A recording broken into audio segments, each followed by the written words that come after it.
close, the world too wide, a ghost unseen passing time. She wore her fears like second skin, spoke to shadows, breathed them in, dreamed of voices calling home, somewhere she was not alone. She crossed the line from dark to see, a spark against the dark inside. From the silence, a signal rose through the static. A thousand souls, we are the lost, the strange, the seen, united by the screen between. Raise your voice, you're not alone in these pixels. We found a home from broken nights to blazing dawns. Together we carry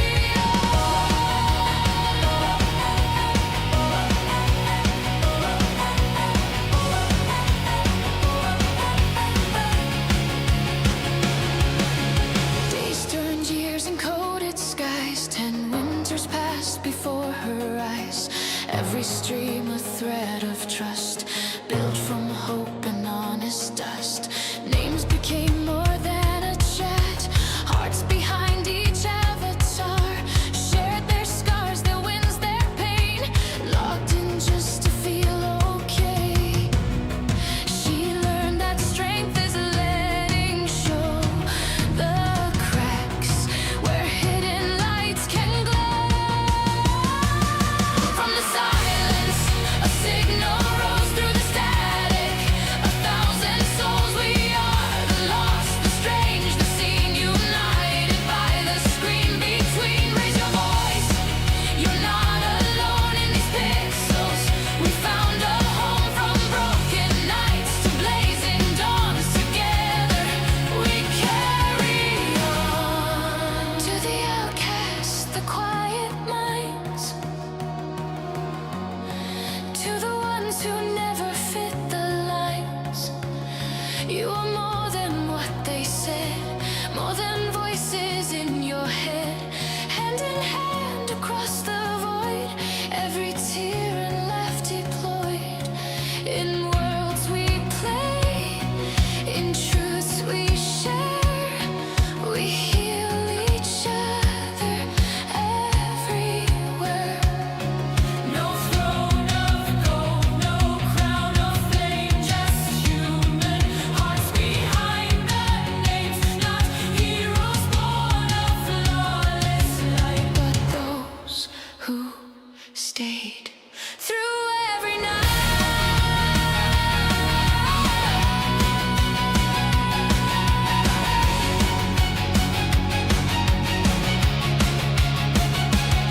From the silence, a signal rose.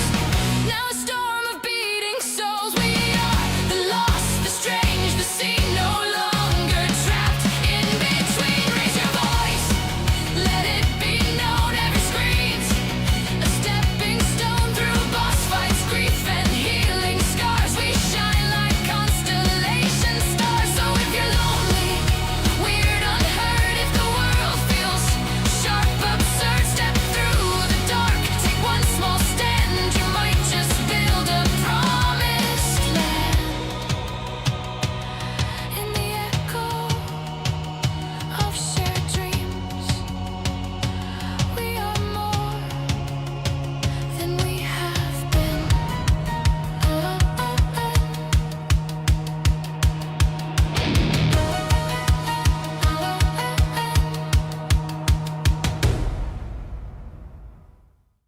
Hello!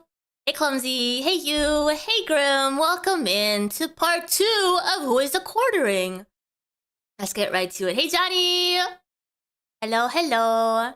Hey Tangel! Welcome everyone. We started this yesterday, and we're going to be continuing today.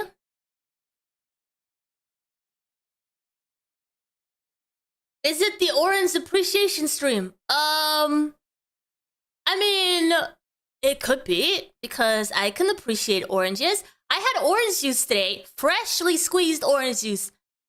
Made it myself. You know? So I can definitely appreciate oranges. Guys, before we get started, don't forget to hit the like button before you forget. It's so easy. Just do it, and then we can go right into it. We started yesterday. We got 1 hour and 36 minutes in.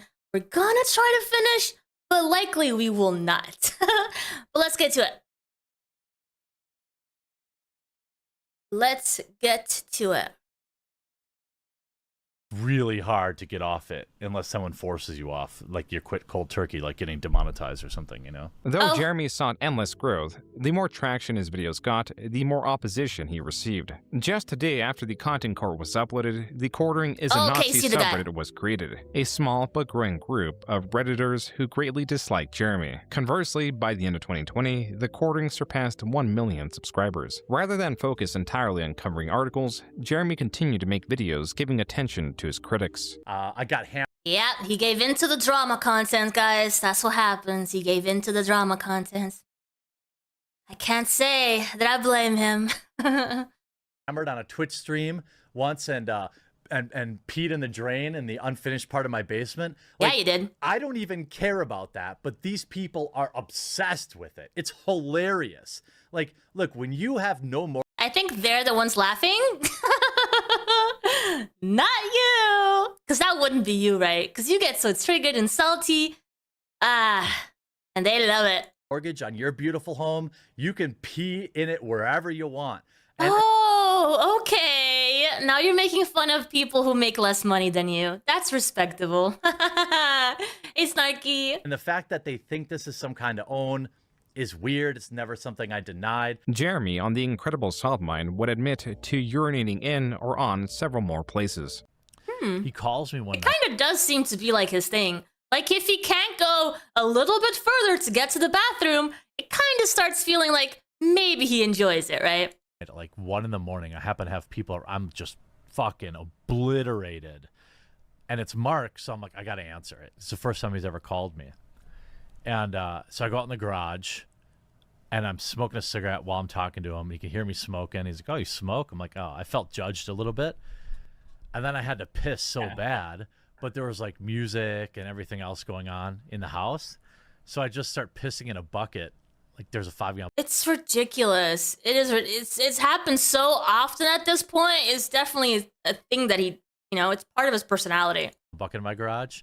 I just start pissing. Imagine trying to normalize peeing in your basement like you're an uncivilized Mongol, right? Yeah, everyone else is weird for it, sure. A bucket, and a dude comes out. My buddy comes out. He's like, what the fuck? You're pissing in the garage? All I hear is like a 10-second silence from Mark. Mark's like, do you need me to call you? Do you want to call me back? I'm like, no, he's just joking. He's just joking. I'm not really pissing in my garage. And I was like, Sure. Why do you keep pissing in random parts of your fucking house, man? my wife, like, sometimes, like, I get home late on, like, dart night. It's like, I usually get home, like, 1 in the morning, and I've been drinking since, like, 5 or 6, and then I take the dogs out when I get home so then I can sleep in a little bit longer. And then, like, oftentimes I'll be standing out there with the dog who's peeing, and then I'm also peeing. Oh my god, dude. And then she, like, got up one night and saw me out there taking a leak next to the dog who was also taking a leak. She's like, gross, why don't you just come inside? I was like, what do you mean? I'm right next to the dog who's pissing in the lawn. What's the difference? Sometimes I'll take my dog out. He's still got to be on There is a difference between human pee and dog pee. I'm sorry, but a leash. And, like, I got to piss too. So I'm like, I'm going to piss. no. And then he's like, he's pissing.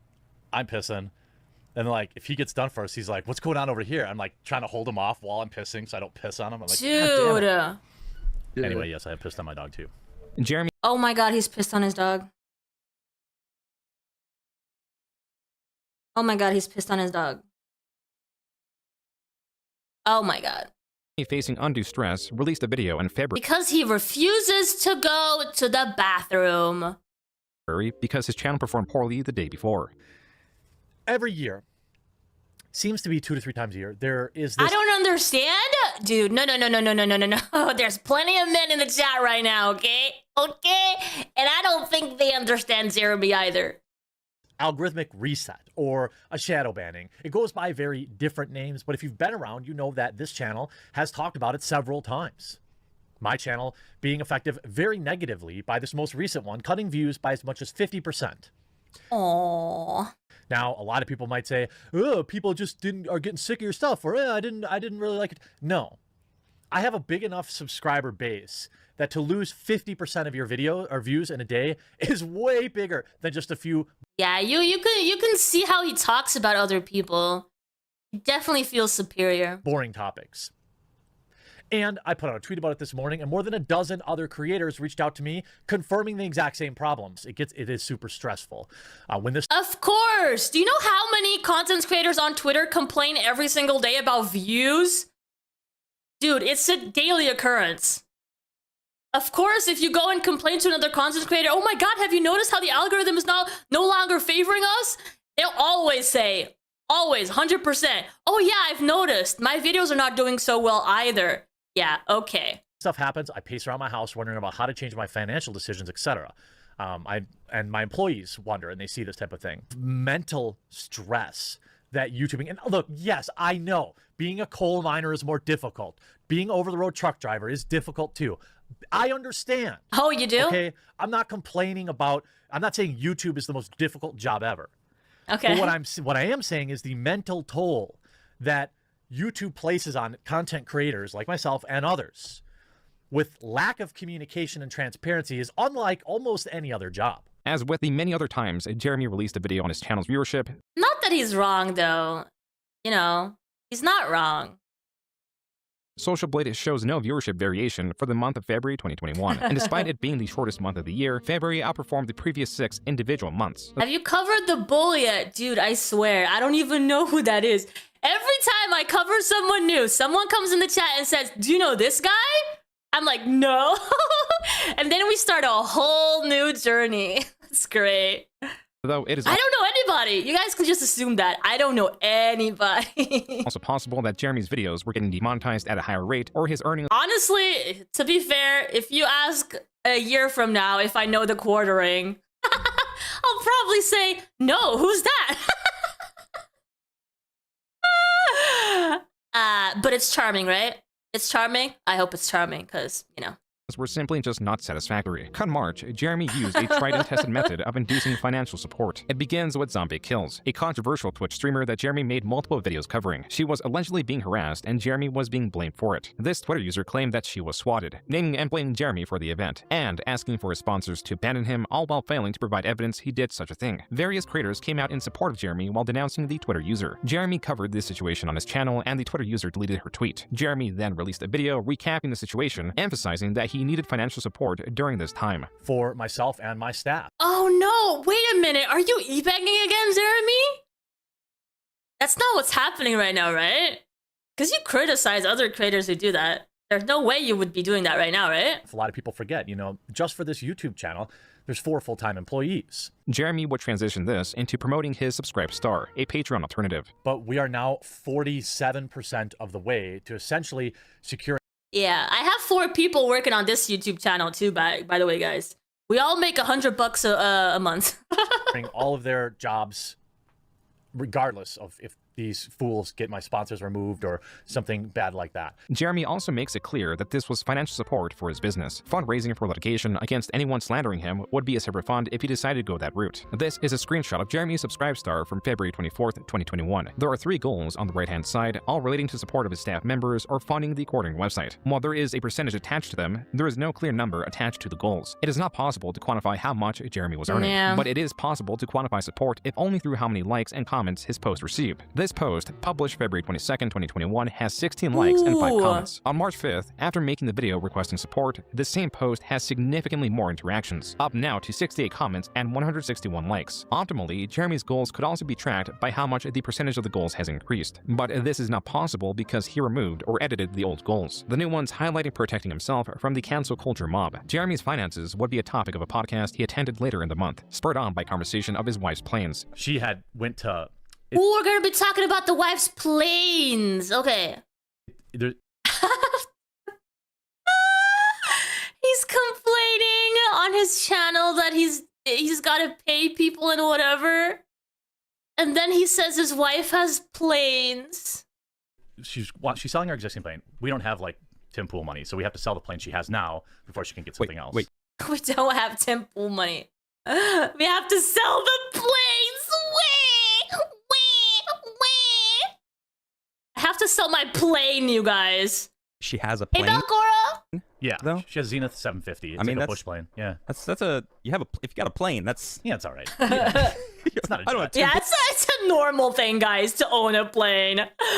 Especially 3 planes. Perfectly normal. It's not a jet. We're deciding which plane to buy after we sell the current plane. I know. Every time I say that, I'm like, yeah, please keep super chatting me. But yeah. Normally, financial growth or growth in subscribers is enough to sate Azipoo, I'm here. Jeremy, enough to keep him motivated to grow. But something was different this time. The wealth he was incurring, Yo, the support 6 he was planes, receiving, that's double. I could count. I could do math. 3 plus 3 is 6. was diminishing in its effect as he began taking more time off and was forced to face his life outside of work. Jeremy did not Time off? This guy? Okay, how did that go? like what little purpose he found. He explores these feelings in a video uploaded in April titled, I've Been Kind of Depressed. Getting older, thinking about like, man, I don't have any kids, and all these things that pop in your head. I guess it's like a midlife crisis, so to speak. But not like a crisis. I didn't go out and buy a Harley or anything like that. No, he just has 3 planes. He didn't go out and buy a Harley. He just has 3 planes, guys. But like, I've also been freaking grinding on YouTube for basically the last 3 years. Daily videos on 1 or 2 channels, multiple daily videos. This is really what kind of was like an epiphany for me. A bunch of people backed me on Subscribestar, which is like a free speech alternative to Patreon. Reality is, because people chose to back me there. A free speech alternative to Patreon? What kind of stuff do you need free speech for that Patreon does not provide? That's scary. I could afford to maybe not do 5. Mr. Boom Boom Yeah, Pow. we should have a scale cam, but you gotta trust me. Gotta trust me. Thank you for the $4.99. It baffles me how this guy had fans. I find him so boring. Yeah, but he did. He indeed did. Quite a lot, because he's made it for a very long time. I appreciate your support, Mr. Boom Boom Pow. I find it odd too, but having confidence goes a long way for people. 5 videos a day, 5 days a week. And that kind of started me thinking about, like, okay. Yeah, you had to use your fingers, right? I'm smart. I knew 3 plus 3 equals 6. Yeah, take that. Like, maybe you don't have to work so much. So in terms of like mental health, I have this thing that is not you. Yo, Pete with the 5 gifted memberships. Thank you. Yo, some people in the chat got a membership. I appreciate that. Thank you. Very sweet. Thank you. Unique. Where Dude, do you have all the cards? Let me check. You do have all the cards, although they've been a little iffy. I'm not sure it's doing it right. I feel alone all the time, even though I'm not. It makes it really, really difficult. Dude, this guy started a platform about gaming where he said no politics would be discussed. No politics whatsoever. What did he do? Yeah. He didn't keep that promise. To relate to anybody. I wouldn't say that I have any close friends. Like, they may think we're close, but like, I don't view them in that way. And I don't mean to be mean. I'm also a workaholic. So it makes it difficult to, garner friendships or even relationships. I mean, my whole life, it's certainly affected my marriage, of course. If I have a great day, let's say I upload 4 or 5 videos and I'll get at least 100,000 views each, and they're all monetized, that is a massive dopamine hit. That's big money. I go a day and a bunch of my videos get demonetized. It's like the exact opposite. You feel like you lost out. I feel incapable of taking a day off. This was a video of lucidity. While the evidence in his history already pointed to it, Jeremy works for no other purpose than to grow his channel, to appease his anxiety, to distract himself from himself. He was pushing himself to find purpose. You guys don't have to worry about politics over here. Not doing that. Not getting into that. Not because I don't want to, but because I know nothing about it. It's fine, guys. You're safe here. Safe space. Outside of work, even if it pained him, to address what he considers an unsatisfying personal life. Evidently, this was too much to bear, because 3 months later, he was already back to uploading over 10 videos a day. By the way, if you don't know, I have a political channel where I do 3 videos a day, 3 to 4 videos Okay. Well, there it is. a day. It's called Midwestly. I do 5 to 7 videos a day on TheQuartering, and I'm happy to do that. How How is he doing that, dude? How is he doing 3 videos on one channel, 5 videos on the other? But I have a really difficult time relaxing, allowing myself to relax. I was lucky enough to get a PlayStation 4, 5, and an Xbox Series X at launch. Haven't even turned them on still. I've been wanting to get back into Final Fantasy 14. I've been wanting to play New World. I don't know, maybe spend some time with the wife? But I've never allowed myself to play the games, just play them. Because I could always be making content.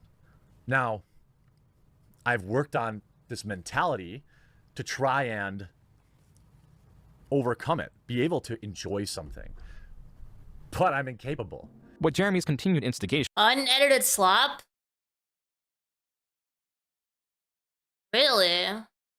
the latter half of 2020. I mean, it's the only way. The only way that it could work. Was full of ridicule. Creator Phil DeFranco, in response to Jeremy calling Megan Fox a walking sex doll, called Jeremy gross in return. Yo, the H3 walking podcast sex did doll. yet another segment covering Jeremy in October with the highlight video titled TheQuartering 1 pooped his pants, 2 pees in his basement, 3 has crotch rot. Then again, November. Yeah, so he was doing a live stream, and this turned up. Ela, what do you think? Reddit? Reddit forced cream pie. Forced cream pie. Well, I didn't even understand what that means. Yeah, I had to do some investigating. Jeremy responded to this with 2 tweets. The second one reads, quote, "So weird of the tolerant left thinks this is an own. Real tolerant." The tolerant left. The tolerant left. Listen, the way he talks since the beginning is already so political. How does this guy make a platform where politics are not allowed? It's just it's incompatible. Unquote. Jeremy. Mr. Boom Pound, another Yeah, $4.99. we should have a scale cam, but you gotta trust me. What's your political opinion on the fact that we as humans are just brains piloting mechs? I think I'm left-leaning in the situation. Left-leaning, what would that mean exactly regarding this situation? You know, if you tell me that we are humans, that we as humans are just brains piloting mechs, I'm gonna believe you, you know? You seem like a smart guy. That's my view on the topic. He was even mocked by his wife for something entirely different. Even, well, now, like, I used to, like, point it out. Yo, does that mean that I can replace my mech? Do you have any insight on that? Because I'm done with this one. I'm the YouTuber? Dude, please. I'm a YouTuber. On TV all the time. Like, there's 10 members of this cast and 6 of them are gay. Curious, I'd say, you know? My wife's a bit of a normie and she's like kind of sick of it. she's like, she'll be like, "Oh, is that cringe, Jeremy? Is that cringe?" And I'm like, when you say it, I don't want.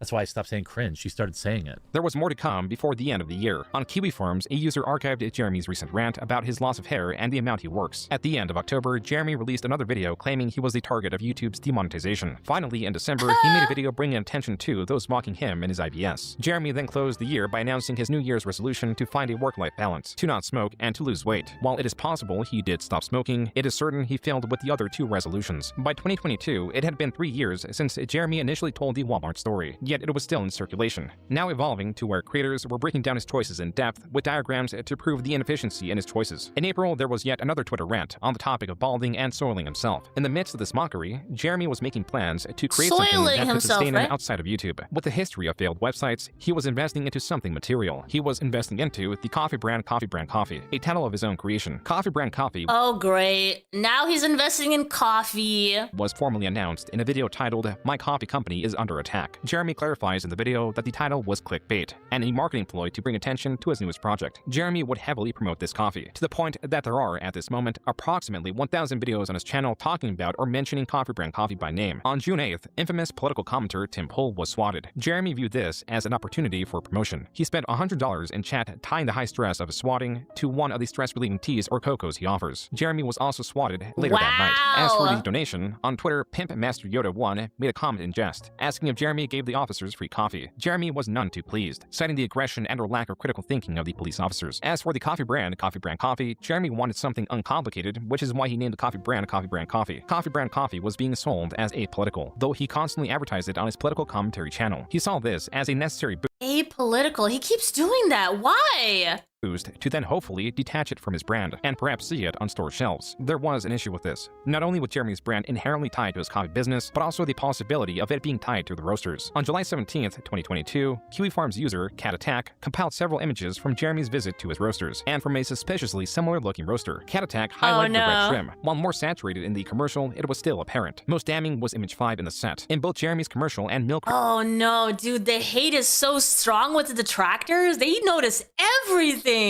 Creek's Instagram page, there appears to be coffee beans being poured out of some sort of mixer. Though these roasting devices are seemingly mass-produced, there is one very odd pattern that they both share, one that for no reason should be the same. It is the paint. Right below the hatch, the paint is chipped, a design flaw that undoubtedly mixed paint chips with coffee beans. The pattern in the chipped paint is the exact same. If Jeremy is indeed sourcing his coffee from Mill Creek Roasters, then it also means it is attached to their politics, which are opposed to Jeremy's perceived politics. But the rabbit hole goes deeper, as this Reddit post points out. It appears both Jeremy's brand and Player One Coffee, owned by the CEO of Meta PCs. Yo, this is what happens. Why? Shared a registration address, and the address is in the same state as Roasters. Located just outside the city they are located in. To this, Jeremy admitted to sharing a fulfillment center. Like, this is not an own. It's like the same mentality of like, you peed in your basement. Like, you have a coffee operation that has shipped 30,000 units in the last 3 months. Gotcha. You used a fulfillment center to ship. Name a single business that doesn't. I don't even understand. I don't understand these people. As for Mill Creek, oh, it's just rebranded. It's just They'll make it irrelevant, buddy. They will make it relevant. Branded this or rebranded that. It's absolutely not. If anyone understands anything about business, yeah, you have distributors. It's not like I went out and bought like $1 million in machinery to roast my own beans. That's not how any of this works. But like any idiot knows that. And like these clowns, there's like 15 clowns, and then now Rick, who are like, ooh, exposed.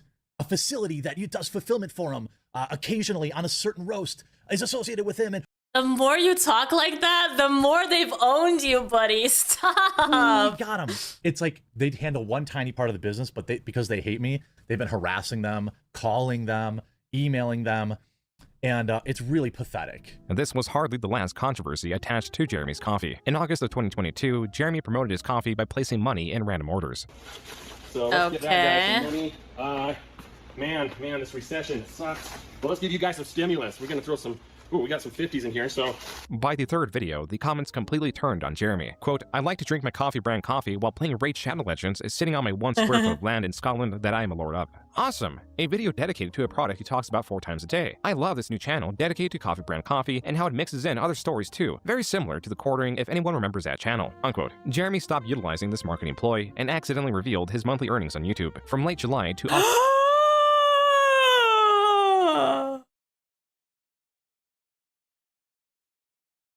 Yo! Holy! Listen, Mr. Boom Boom Pow. Don't get started, alright? Yes, you are playing Raid Shadow Legends on your streams, and I don't know how to feel about it, because we're talking about collabing. I might cancel the whole thing together. The whole thing. I might cancel the whole thing when I saw that thumbnail. I was like, wait a minute. You know, this guy clearly doesn't have good taste. You know, it might be against my interest to associate myself with this guy. So, you know. But holy crap, 45,000! Oh my god, that's the dream, isn't it? How can he be complaining having 4 people working on this channel? 46,000. August 22nd, Jeremy earned and that's just one channel. I will defend it until the day I die. Well, that should be a fun collab then. $46,000 solely from his YouTube channel. Not included is profit from donations on live streams or revenue from sponsors. Even on the day of this leak, Jeremy was not swayed from promoting his subscribe star or coffee, using fear as a motivator. I promote people into like backing me as a member or using my subscribe star. Doesn't Raid Shadow Legends sponsor a bunch of? Yep. It's a meme, you know. I don't know. I know what the gameplay is actually like. It might be a fun game. I'm just giving Mr. Boom Boom Pow some crap. There is a funnel there. It just needs to get better. And that's why I continue to support alt tech, because stuff like this, you know, if it can happen to Joe Rogan, it's certainly happening to the rest of us little guys and gals. The following month, Jeremy, Little guy, we just saw how much money you make. likely seeing the backlash from his previous marketing campaigns, tried marketing the coffee with transparency. The only issue was, compared to the hundreds of thousands his videos typically get, this video only received 8,000 views, and Jeremy was petitioning more and more for donations. Even in October, he was directing his viewers to yet another alternative subscription platform, fear-mongering with a potential ban. Just as was with the dip in views, or nearly every other threat against him, this was no different. There was no ban, no dip in viewership. His channel was not under attack, but something was off-kilter. Jeremy was on the precipice of another breakdown, potentially sourced from this channel. In March of 2021, Trillium was doxxed and deleted her small channel, but made a new one. She contacted Jeremy, and Jeremy, as a target of doxing, supported her. She made a video thanking him, and so on. However, Jeremy specifically notes, a channel that she admits she uses to overcome a bit of her social anxiety issues. She admits that she, lives basically in kind of her own personal bubble. She makes videos about seeds and video games. Aside from gardening, Jeremy has described himself as all of these things. In a follow-up video that opens with hearts, Jeremy or his editor added on screen, Trillian expresses her gratitude towards Jeremy and his viewers for growing her new channel. This then leads to Jeremy admitting to watching nearly all of her videos and offers his assistance in case she ever wanted to stream. Okay. And Trillium, I'll be keeping an eye on you. You can always email me. Keep things, private if you have questions or whatever. This next video is from Jeremy's own stream after. I'm trying to find more fulfillment because, YouTube won't last forever, right?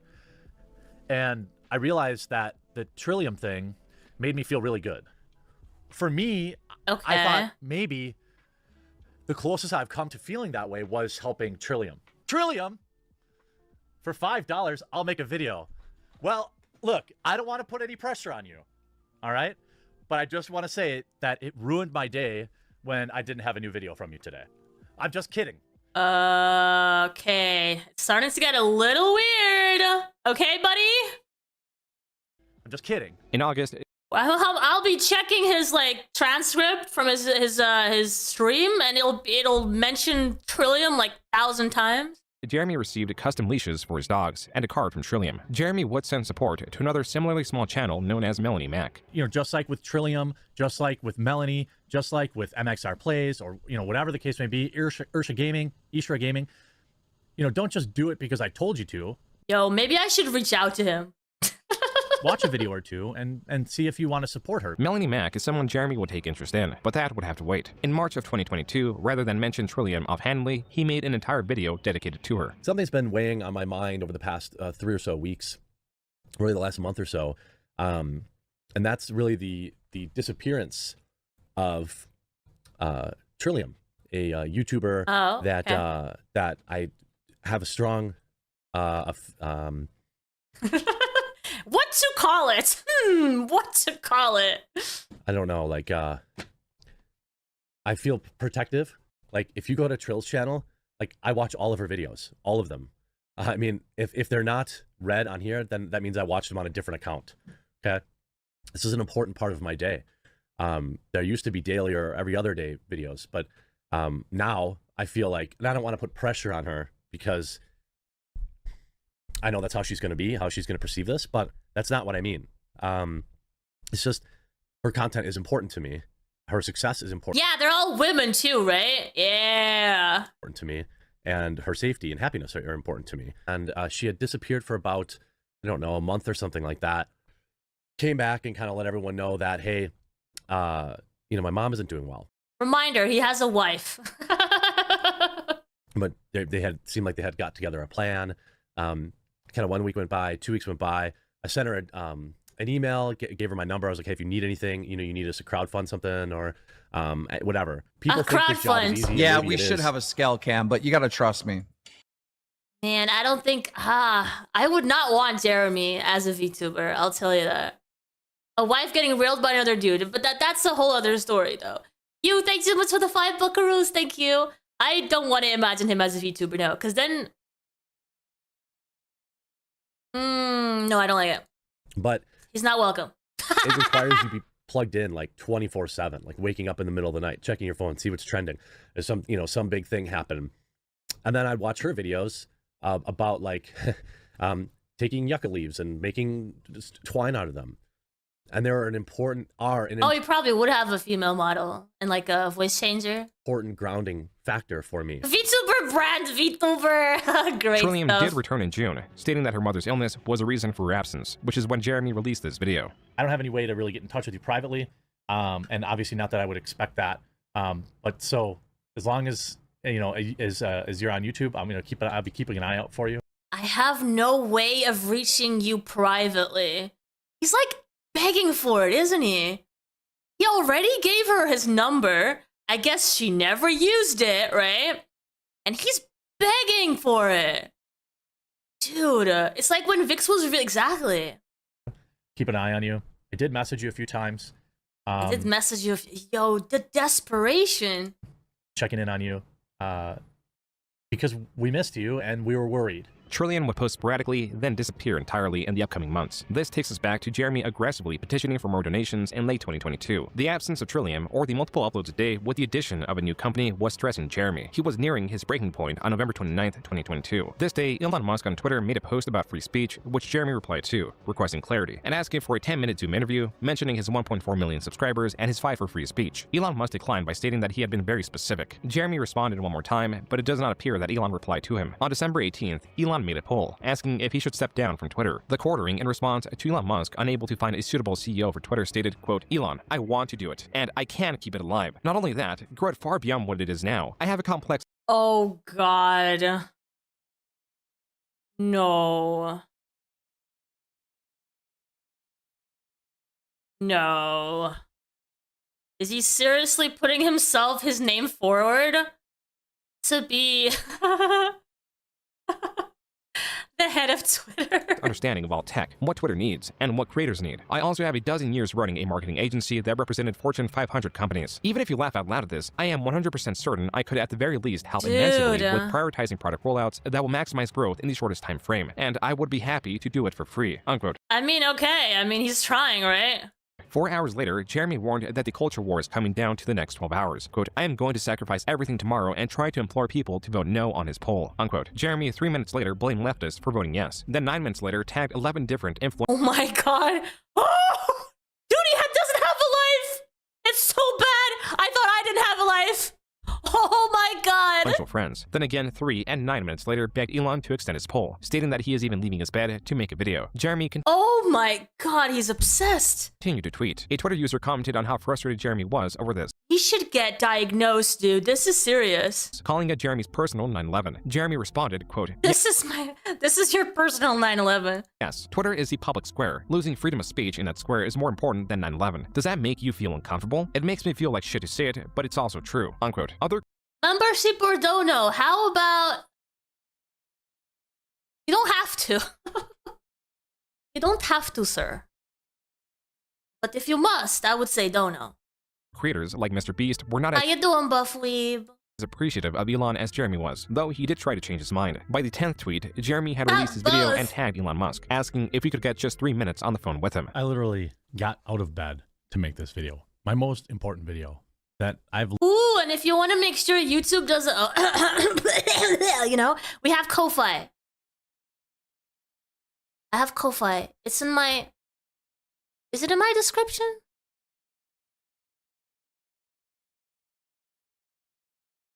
One second. Ko-Fi is the best way. One second. Where is it? Oh, no. Ko-Fi. All three. Yeah, we should have a scale cam, but you gotta trust me. Oh, snap. Oh, crap. I forgot. No, I don't like that. I don't like that. No. At 1BUFFWEEB super chatted $50. Done. I'm so glad we don't get to hear that too often. Thank you for the 50, Buff Weave. I appreciate you. Thank you. Literally ever made on this channel. Jeremy in this video... Hope you're doing good. I thought you were going on vacation, by the way. You're going live every day. Oh my God, that's not a vacation, sir. Asked his viewers to vote on Elon's poll, and if they didn't have an account, he requested they make one. Then he attempts to rally his contemporaries. I'm calling my fellow content creators, Sydney Watson, Count Ankula, Bearing, Sargon of Akkad, Carl Benjamin. If they let this window pass without throwing their hat in the ring, without getting out of bed to fight for freedom of speech, I will forever remember it. But if you don't get out of bed as a fellow content creator, if you don't wake up, and fight for this, I don't ever want to hear your freaking opinion ever again about freedom of speech. I need you to remember this moment when all of my fellow free speech content creators were in bed, okay? Why they weren't paying attention to the most important decision in free speech online in history. Look, I'm 40. I'm tired. I'm sweaty. I'm fat. I'm overweight. You wanted to become the daddy level membership, but it wouldn't let you. That's very sad. That's very sad. I'm not long for this planet. Would have loved to have you there. You'd get yourself a cow and everything, you know? You could customize it. Is the culture war. Twitter is the public square, and we must keep Elon in charge. Jeremy's video was not being well received, nor were his comments stating that Elon potentially stepping down is worse than 9/11. Creator Nicholas DeOrio was one of many antagonizing Jeremy, enough so that Jeremy challenged him to a boxing match, to where DeOrio referenced Jeremy's Gen Con assault as evidence that he was already on a losing streak. After a long night, you get yourself one of these. One of those. Aren't they so cute? Look at that. So cute!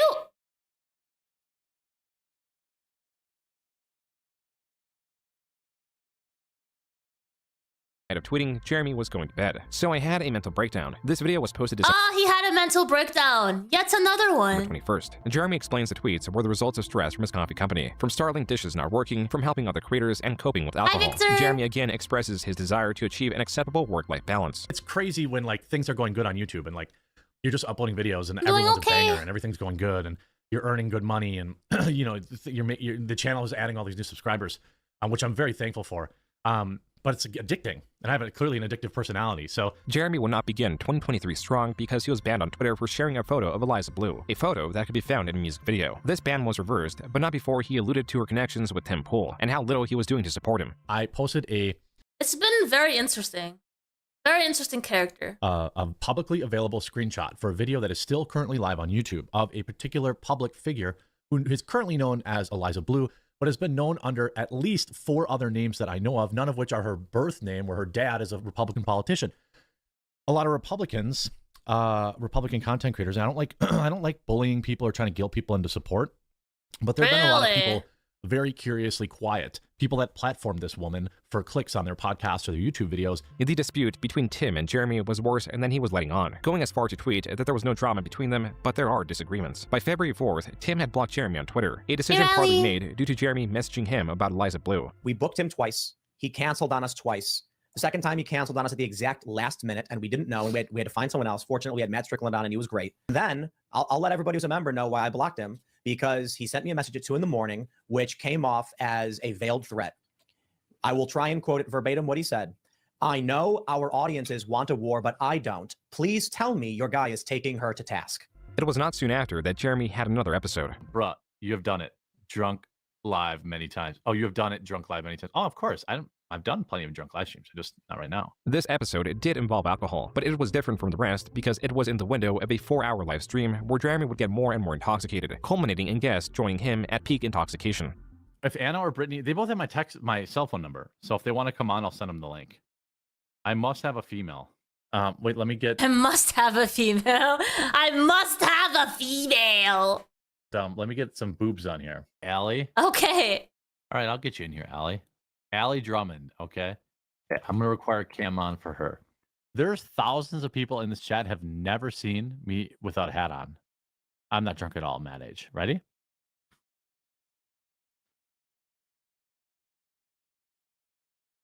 I must have a female. Okay.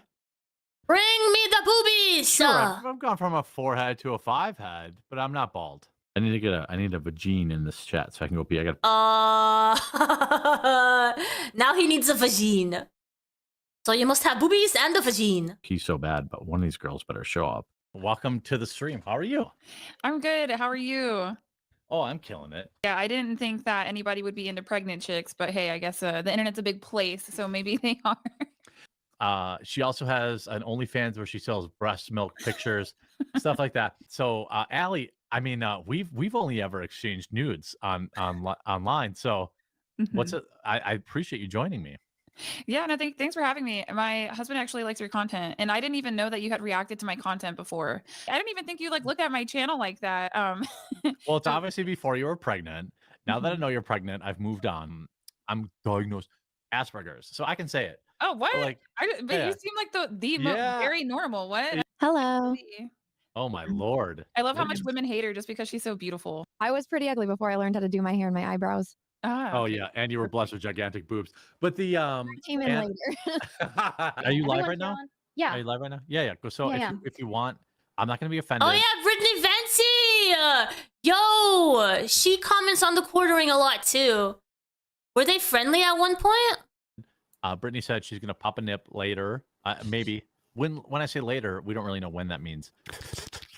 Astro Boy says, Jeremy's not for the night. You're hurting your brand. What do you mean? My brand is what I am. Jeremy seems normal. So true. I wouldn't call that normal.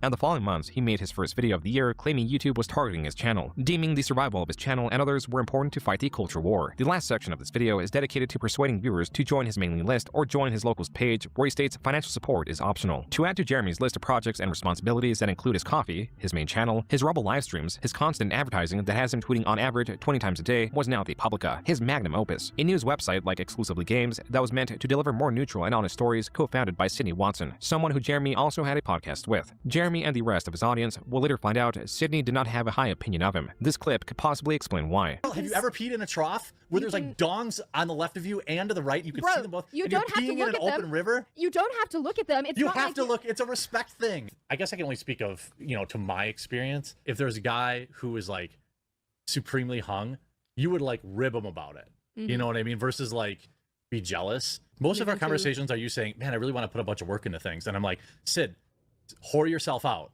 Sometimes you even just text me tits. Maybe this is something that guys and girls can come together on. Yeah. So when I know, like, let's say I go to like a fair, a festival or something like that, right? I take Imodium before I go. What's that? It's like for diarrhea. So it like. Oh, you do not, dude. What is happening? This is devolving. From that. This is not the information that I need.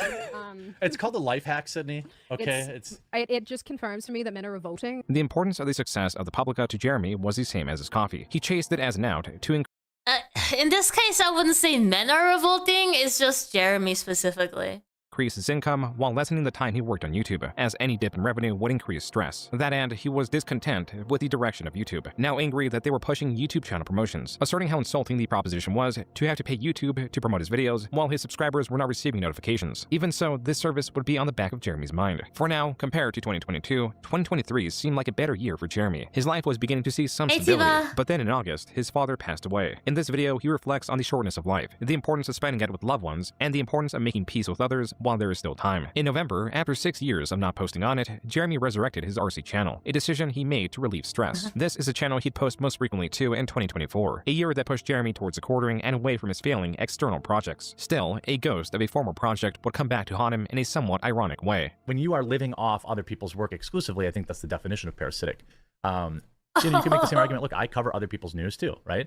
I try to say, hey, this is where it's come from. Try to give, Jeremy was irritated that his former employee Ian Mouse Chung had posted on Twitter one of the Publica's headlines without giving credit to the website. After Chung got into an argument with Jeremy on Twitter, Chung posted the infamous 2008 video of Jeremy. Here's the creep advising peds on how to clean up their messes. And his response was to take a video from 20 years ago, where I am simply describing to people that when they take their computers in to get fixed, oftentimes text will look at the files. It obviously had nothing to do with advising predators, okay? Jeremy is misremembering or lying. It was not just a video informing viewers that text look at impertinent information when doing repairs. It was also a video giving the specific advice to rename or delete sensitive folders. Advice given after he told a story about how a predator had insufficiently hid their files. Regardless, Jeremy threatened to sue Chung for libel, and that's as far as the disagreement went. In April 2024, Jeremy instead had his eyes on two different creators, Styx Hexenhammer 666 and Melanie Mac. Jeremy Let me guess. Are they both ladies? Maybe even pretty ladies?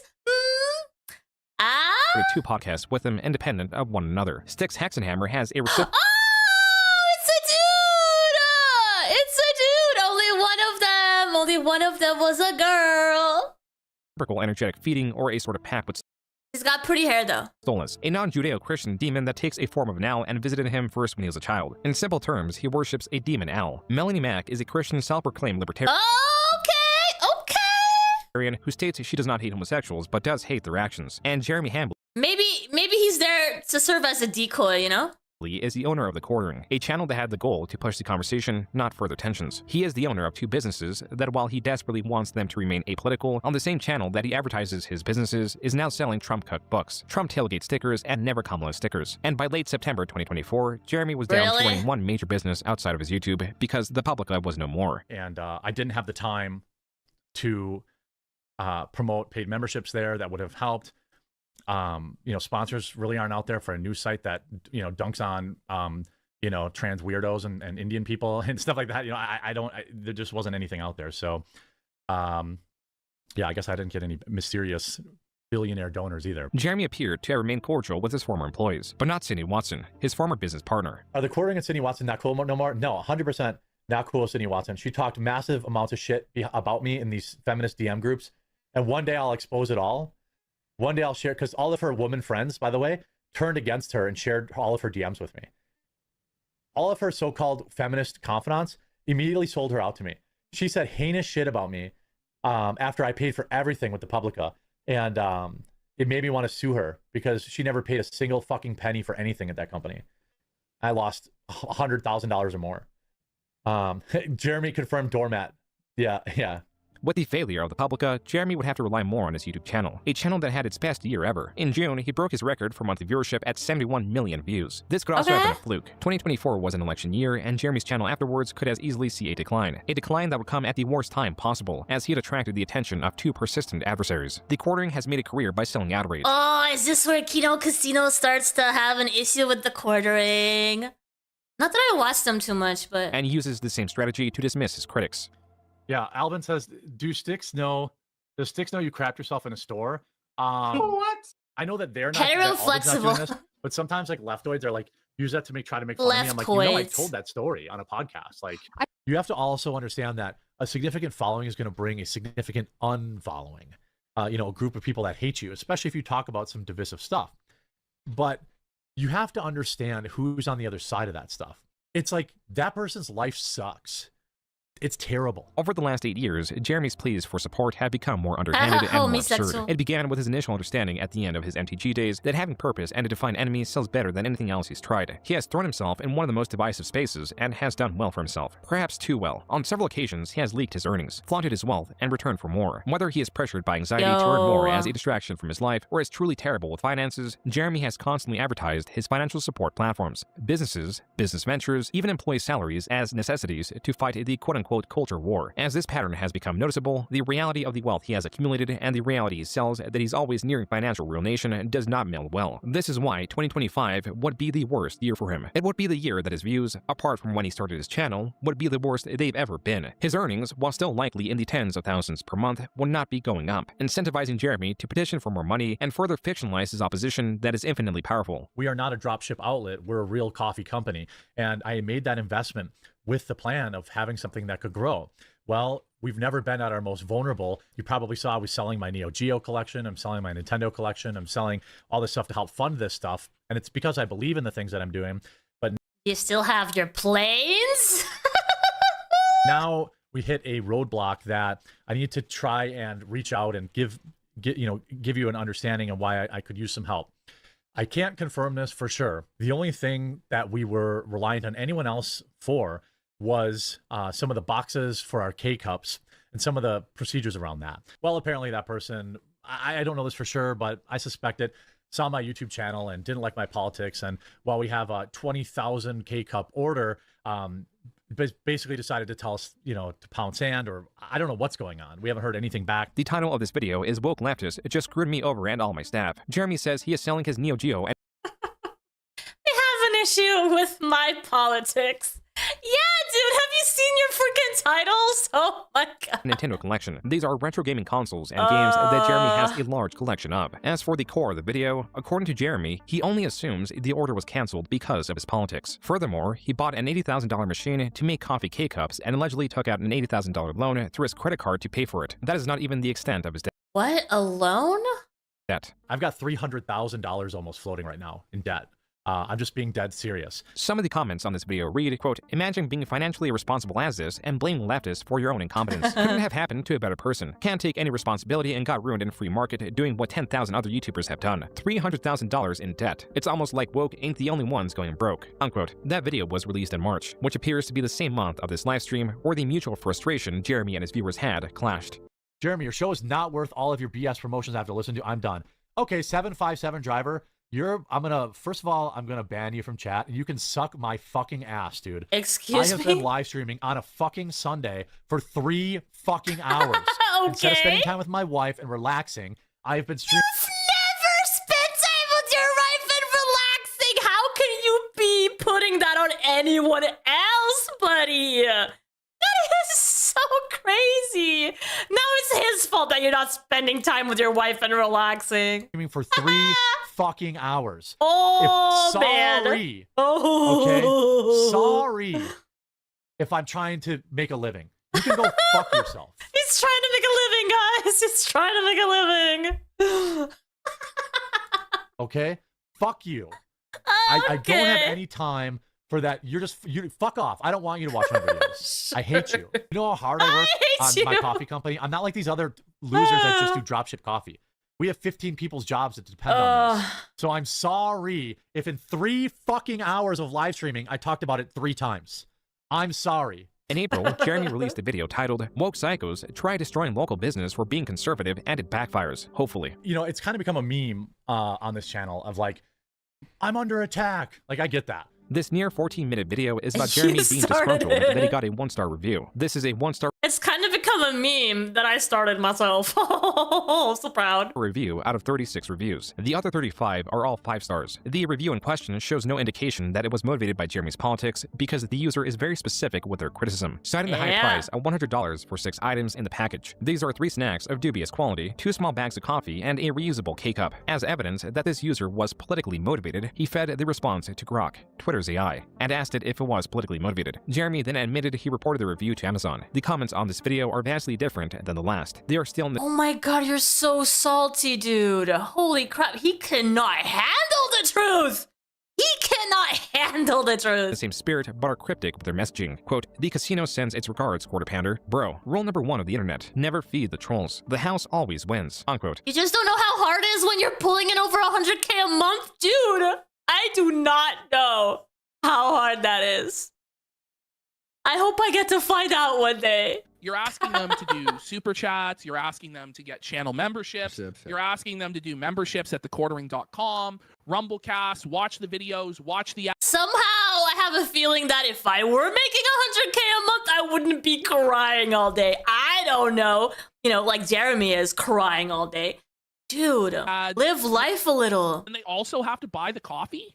Like how much more do you need? Content creators PPP and Andy Worski. Oh yeah, they have to save him from a ruining business and then also buy the coffee. That's so right. Been online for a very long time. They are internet jesters, and together they are the Kino Casino. Unlike Jeremy's prior opposition, their motivation for choosing their targets is not influenced by politics. They don't take themselves or their critiques all too seriously. They do accentuate the absurdity of infamous figures, covering their antics on their live streams spread across months, maybe even years. In Jeremy's case, they are the worst enemy to have because the Kino Casino does what Jeremy does, only infinitely better. Jeremy draws online stalemates by sheer attrition or manipulation. He uploads so many videos against his targets and selectively edits them that accurately responding to them all is unfeasible. Such was the case with TheQuartering Community College and the H3 podcast. He can maintain his ironically skeptic audience with his deception, knowing that they will only ever watch his video on the matter. The Kino Casino, however, just like Jeremy, weaves narratives about creators they cover. Where Jeremy is reliant on a handful of pejoratives that he uses indiscriminately, the Kino Casino is far more crude, specific, and unconcerned with their insults, as Jeremy would later find. At first, their coverage of Jeremy began in 2024. It was mostly through stories he was tangential to. If anything, they were following following Styx Hexenhammer more. Interest in Jeremy grew when Styx failed to show up to his live show. This is when Jeremy found out live that his co-host had been arrested for domestic violence. Jeremy then spent the rest of the stream attempting to bail him out, even asking if any audience members lived near Styx to walk over the documentation needed for bail. It was not until around April 2025 that the Kino Casino had an invested interest in the quartering. Again, partly because of Styx, who admitted to be working for Jeremy basically for free, likely to pay off his bail, and on a live show fell asleep. He's not happy right now. He's staring at Styx.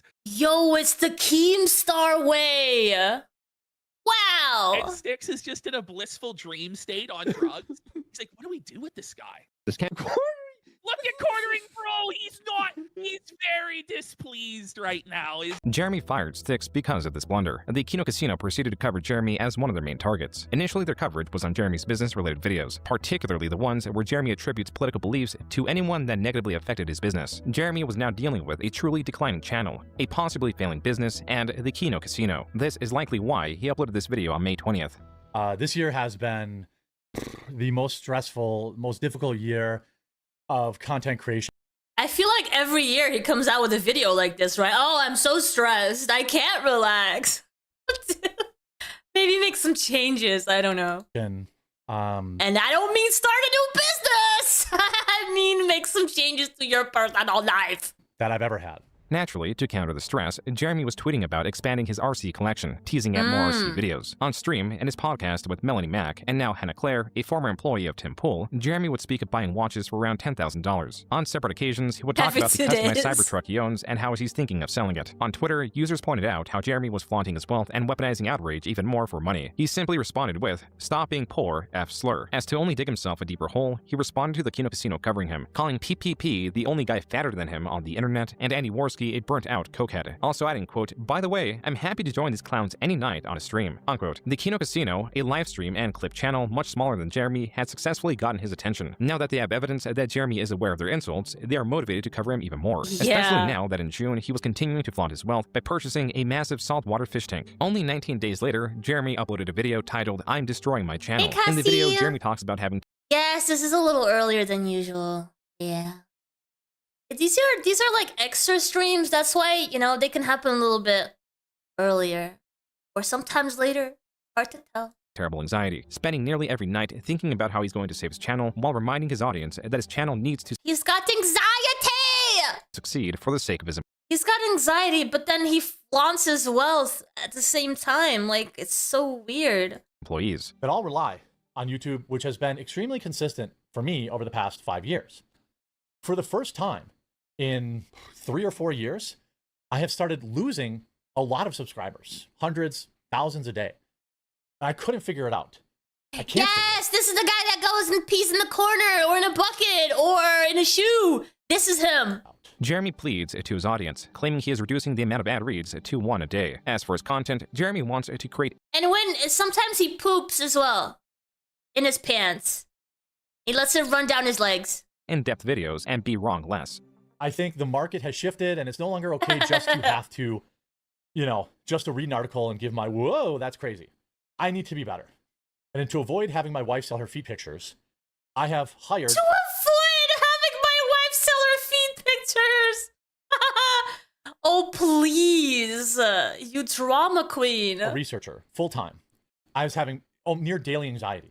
You see me squirming around, doing this, touching myself, like it's a weird tick, like touching my heart. Jeremy was agitated, anxious, and one of the casino's prime targets on their July 4th stream. Here, they covered the previous month's happenings, even Jeremy's new, inferior Rumble contract. So now what he has to do, because of his Rumble deal being changed, he has to show the Rumble subs, and he only gets half of that, honey. Let's just say we took a pretty huge pay cut at the end of our Rumble contract, and I wonder why. Let's go to his most recent video and see if anything that's has changed. That's what I was gonna do.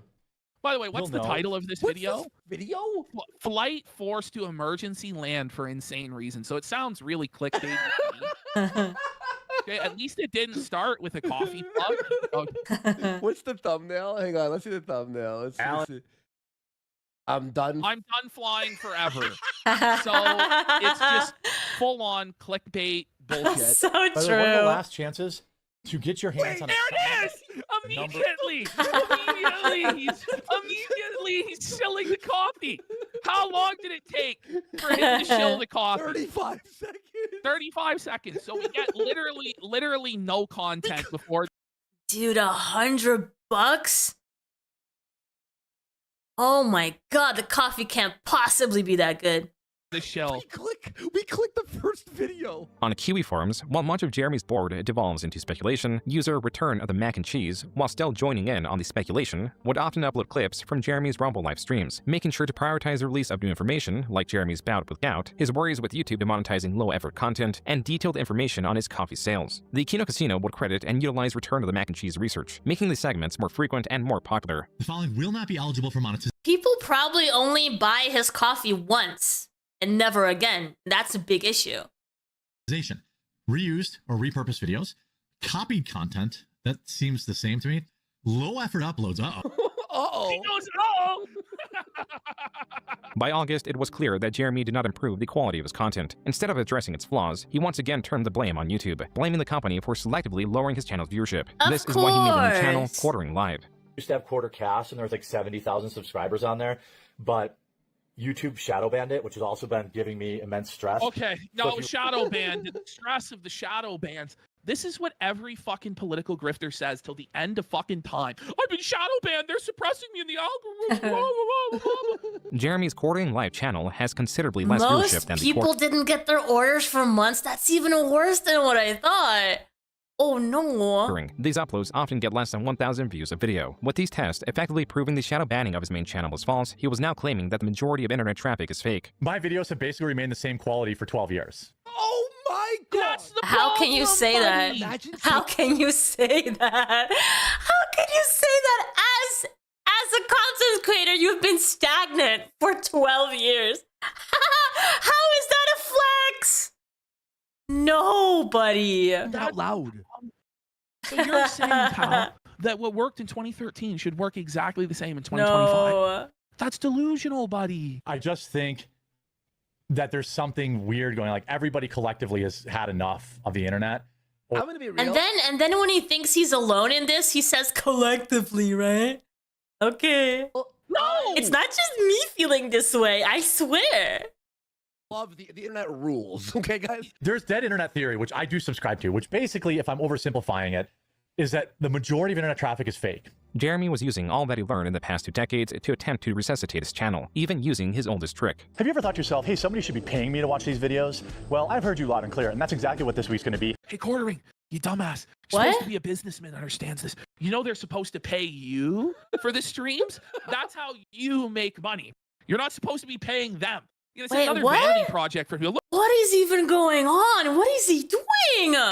look at all the viewers we have that I paid for. Yeah. It's like if you... Jeremy was attempting to fall back on giveaways. Only YouTube had long reduced the influence subscribers have on creators. The Kino Casino covered this and were following Jeremy's financial decisions. Come late August, they also began covering Jeremy's many stories of involuntary bowel movements. Only keep people for an hour, and I was totally off my game because I have anxiety. Yeah, where's my Monday iVixey?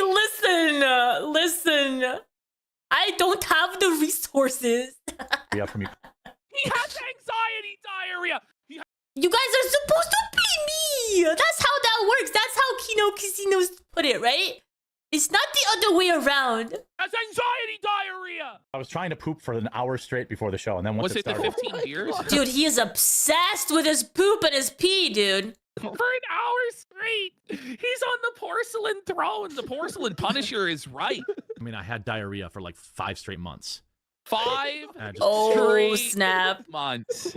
But he doesn't have time to go to the doctor because he's making 5 to 10 videos a day. The diarrhea files. When I'm trying to really work on my gut biome, you know, as my well-documented Are you now? nonstop diarrhea. In September, the Kino Casino rediscovered the pinnacle of Jeremy's diarrhea-related stories. They uncovered the Walmart story. The trail of Not the Walmart poop story. The Trail of Smears. No, it really is the Trail of Smears. I hate to spoil it. It's amazing when we get to this. To Jeremy, this was a step too far. The Kino Casino early September had both covered the Walmart story and dominated the search term Jeremy Hambly, so he renamed his podcast channel. So if you search for Jeremy Hambly on YouTube, you'll see here that pretty much every single result is now for Kino Casino Clip.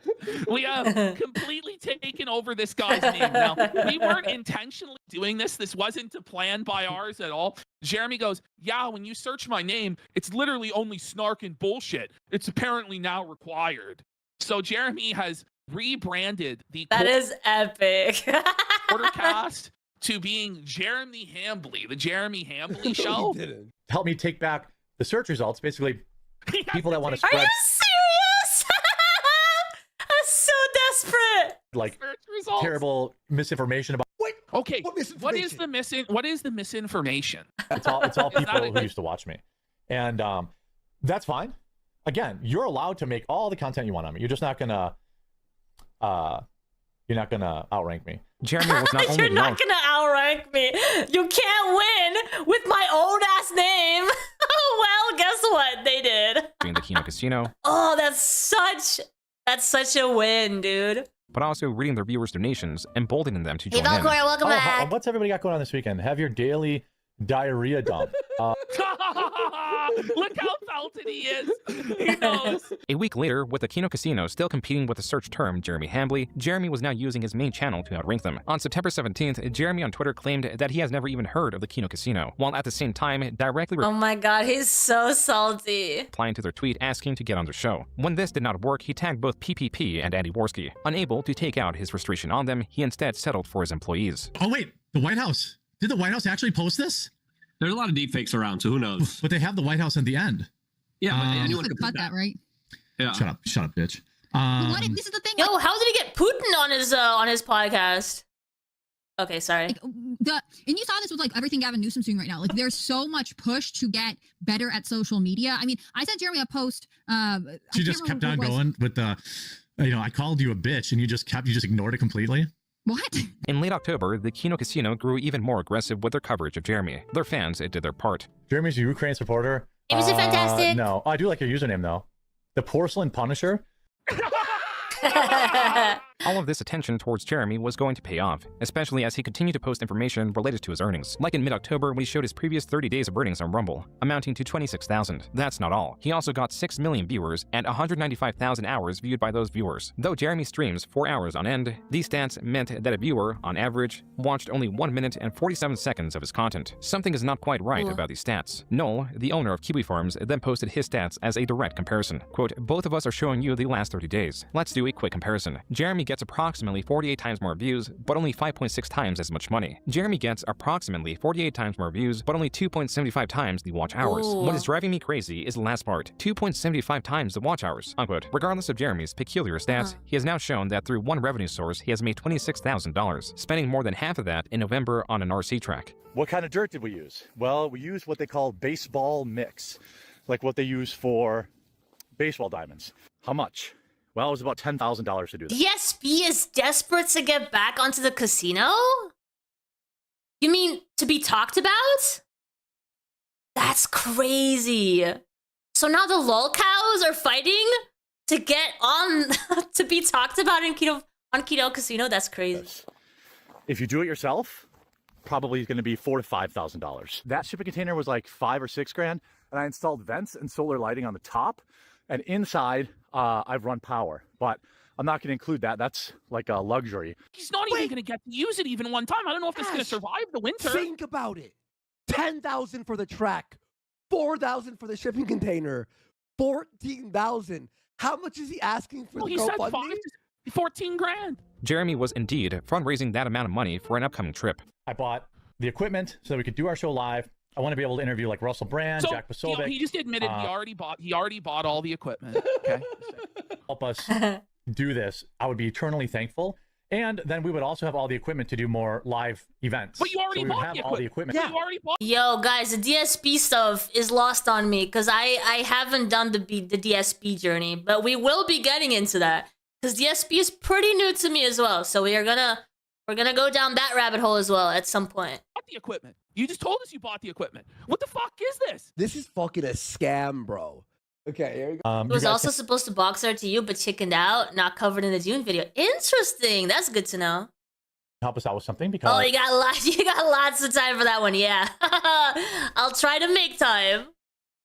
It cost about $14,000 for me to pay for the crew and to buy the equipment to go out there. No, for us. All the equipment's here and What the hell? paid for. Okay, so and all the equipment's here and paid for, so why do you need our money again? Even though Jeremy mentioned he already bought all of the equipment, he would still include it in the fundraising costs. Perhaps Jeremy was reluctant to spend more money because of the failure of the Publica and the downturn in coffee sales. His yearly Advent coffee calendar sold 3,500 units in 2024. He does not think he will surpass 500 sales for it in 2025. Lucky for Does Vixen know about May 1st? What happened? Jeremy, 2 donators made up the cost for the trip. Jeremy was going to AmericaFest, or AmFest for short, an annual convention hosted by Turning Point USA, and the Kino Casino was going to cover clips of it, analyzing 30 minutes of footage through 3 hours of live streaming. They covered the awkwardness of attendees walking up and interrupting the TheQuartering's crew to get free bags of coffee that were laid out in front of their set. They also covered how Jeremy's setup was a fire hazard that he had to address. The Kino Casino also noted how little leeway Jeremy was getting, believing him to be a very unimportant attendee. Jeremy brought on guests, spoke of the convention, and fumbled much, to the extent that he misnamed his guest from the organization Gays Against Groomers as Gays for Groomers. So we've got someone from Gays for Groomers coming up. Gays for Groomers. No, That's the same one. Context. You're like a new viewer, and you don't know that he mumbles and mush mouths, and you go, "He's having who on?" And then there was this interaction. Melanie and I will be watching the football game tonight, and What the fuck?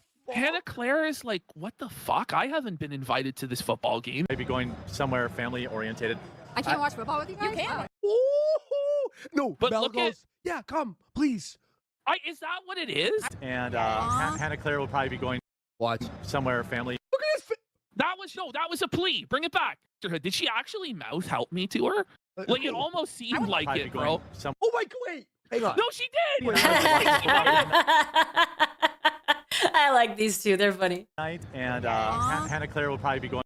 She's like, yeah, but I don't want to. No, Is this before Melanie became a Bible thumper? Dude, I don't even know any of that. they help me? Is that real?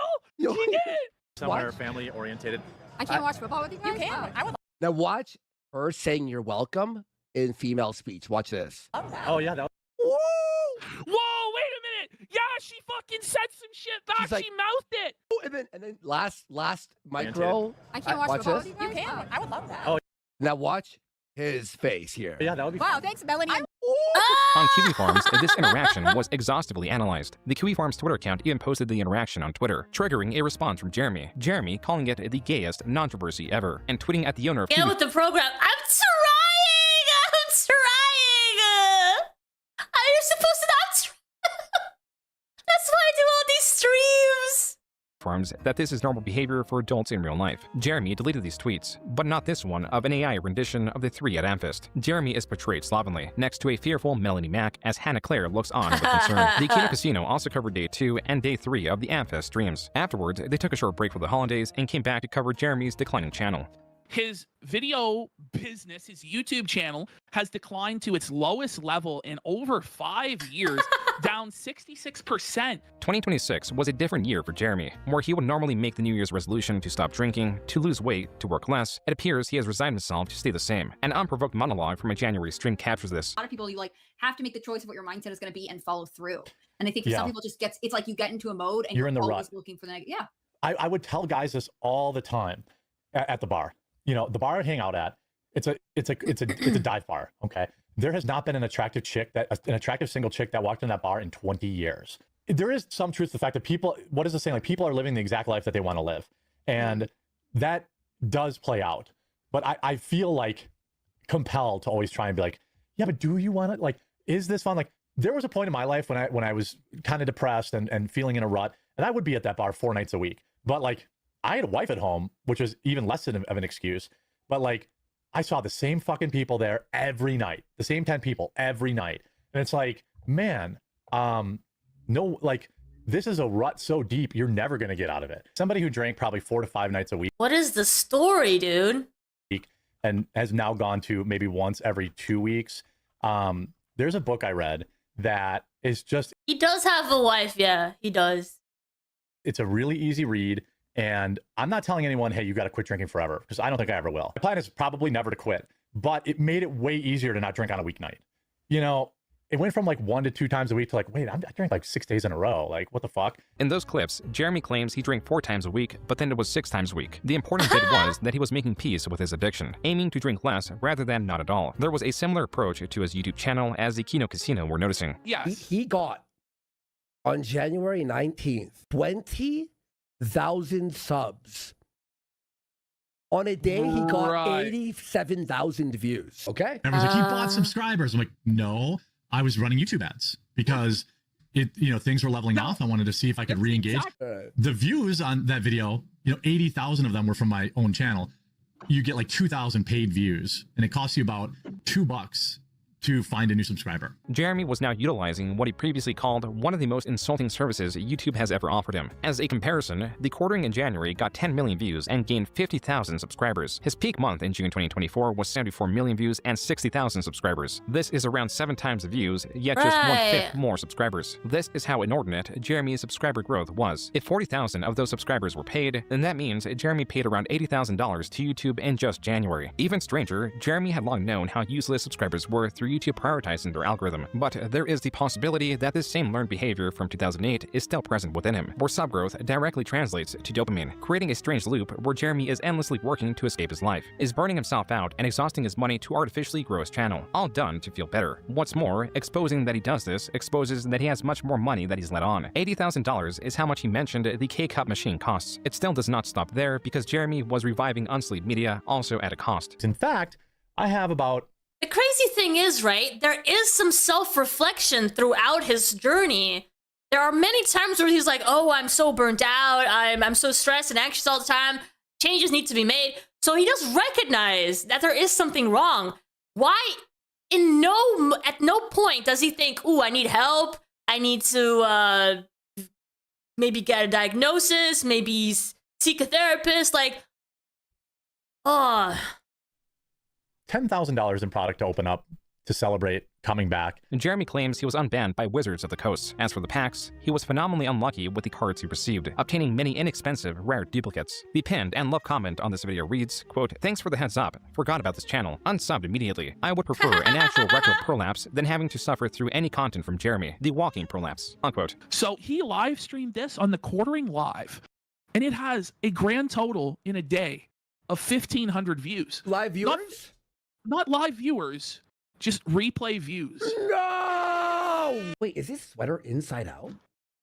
It might be inside out, but it looks like it's like a poop thing. Wait, I don't know, maybe it's just a style. I'm being like a little... Now I'm being it's like... inside out! It's inside out! The Kino Casino reacted to this lengthy stream, and where Jeremy admits to forgetting to go live at the very beginning, which means he was opening packs to no one, and is wearing his sweater inside out. The most shocking event did not even happen in this stream, but a different one. Ash, emergency. What's going on? Quartering just got caught looking at cock porn? No! It's on Kiwi Farms? This is why I can't scroll Twitter. That's why I'm out. Like if I'm ever hosting, I'm not logged in because that way it won't it limits what you can see because I don't want There we go. Sensitivity. Yeah, I guess I could probably do it. On Twitter, Jeremy claims that tweet suddenly popped up, furious that it did so, even tagging Elon Musk in the process. This tweet received a community note, explaining that Jeremy has in the past been exposed for searching Reddit for force cream pie, going as far to assume, quote, "It is easy to assume they search porn frequently and get recommended porn in their feed," unquote. Jeremy deleted this tweet. The antagonization of Jeremy had increased sharply, his antagonist now not only utilizing his sexual blunders to expose previous sexual blunders, but also now commenting on his finances and failing channel. Previously, Jeremy spoke about his watches, RC track, and saltwater fish tank. This time, he leaked his Rumble dashboard, presumably on purpose, showing a balance of $904,000, much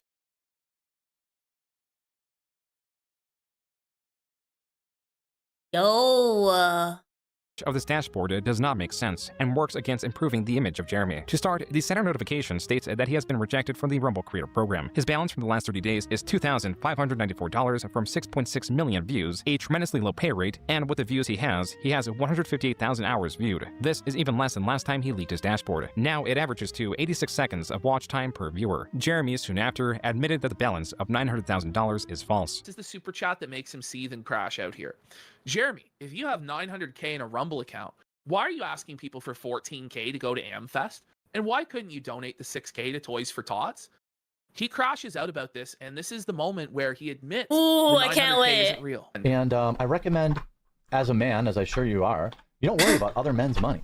As a man. The idea that I'm not sure what you're talking about with the Rumble money, but I get paid from Rumble monthly, and it's not what people think.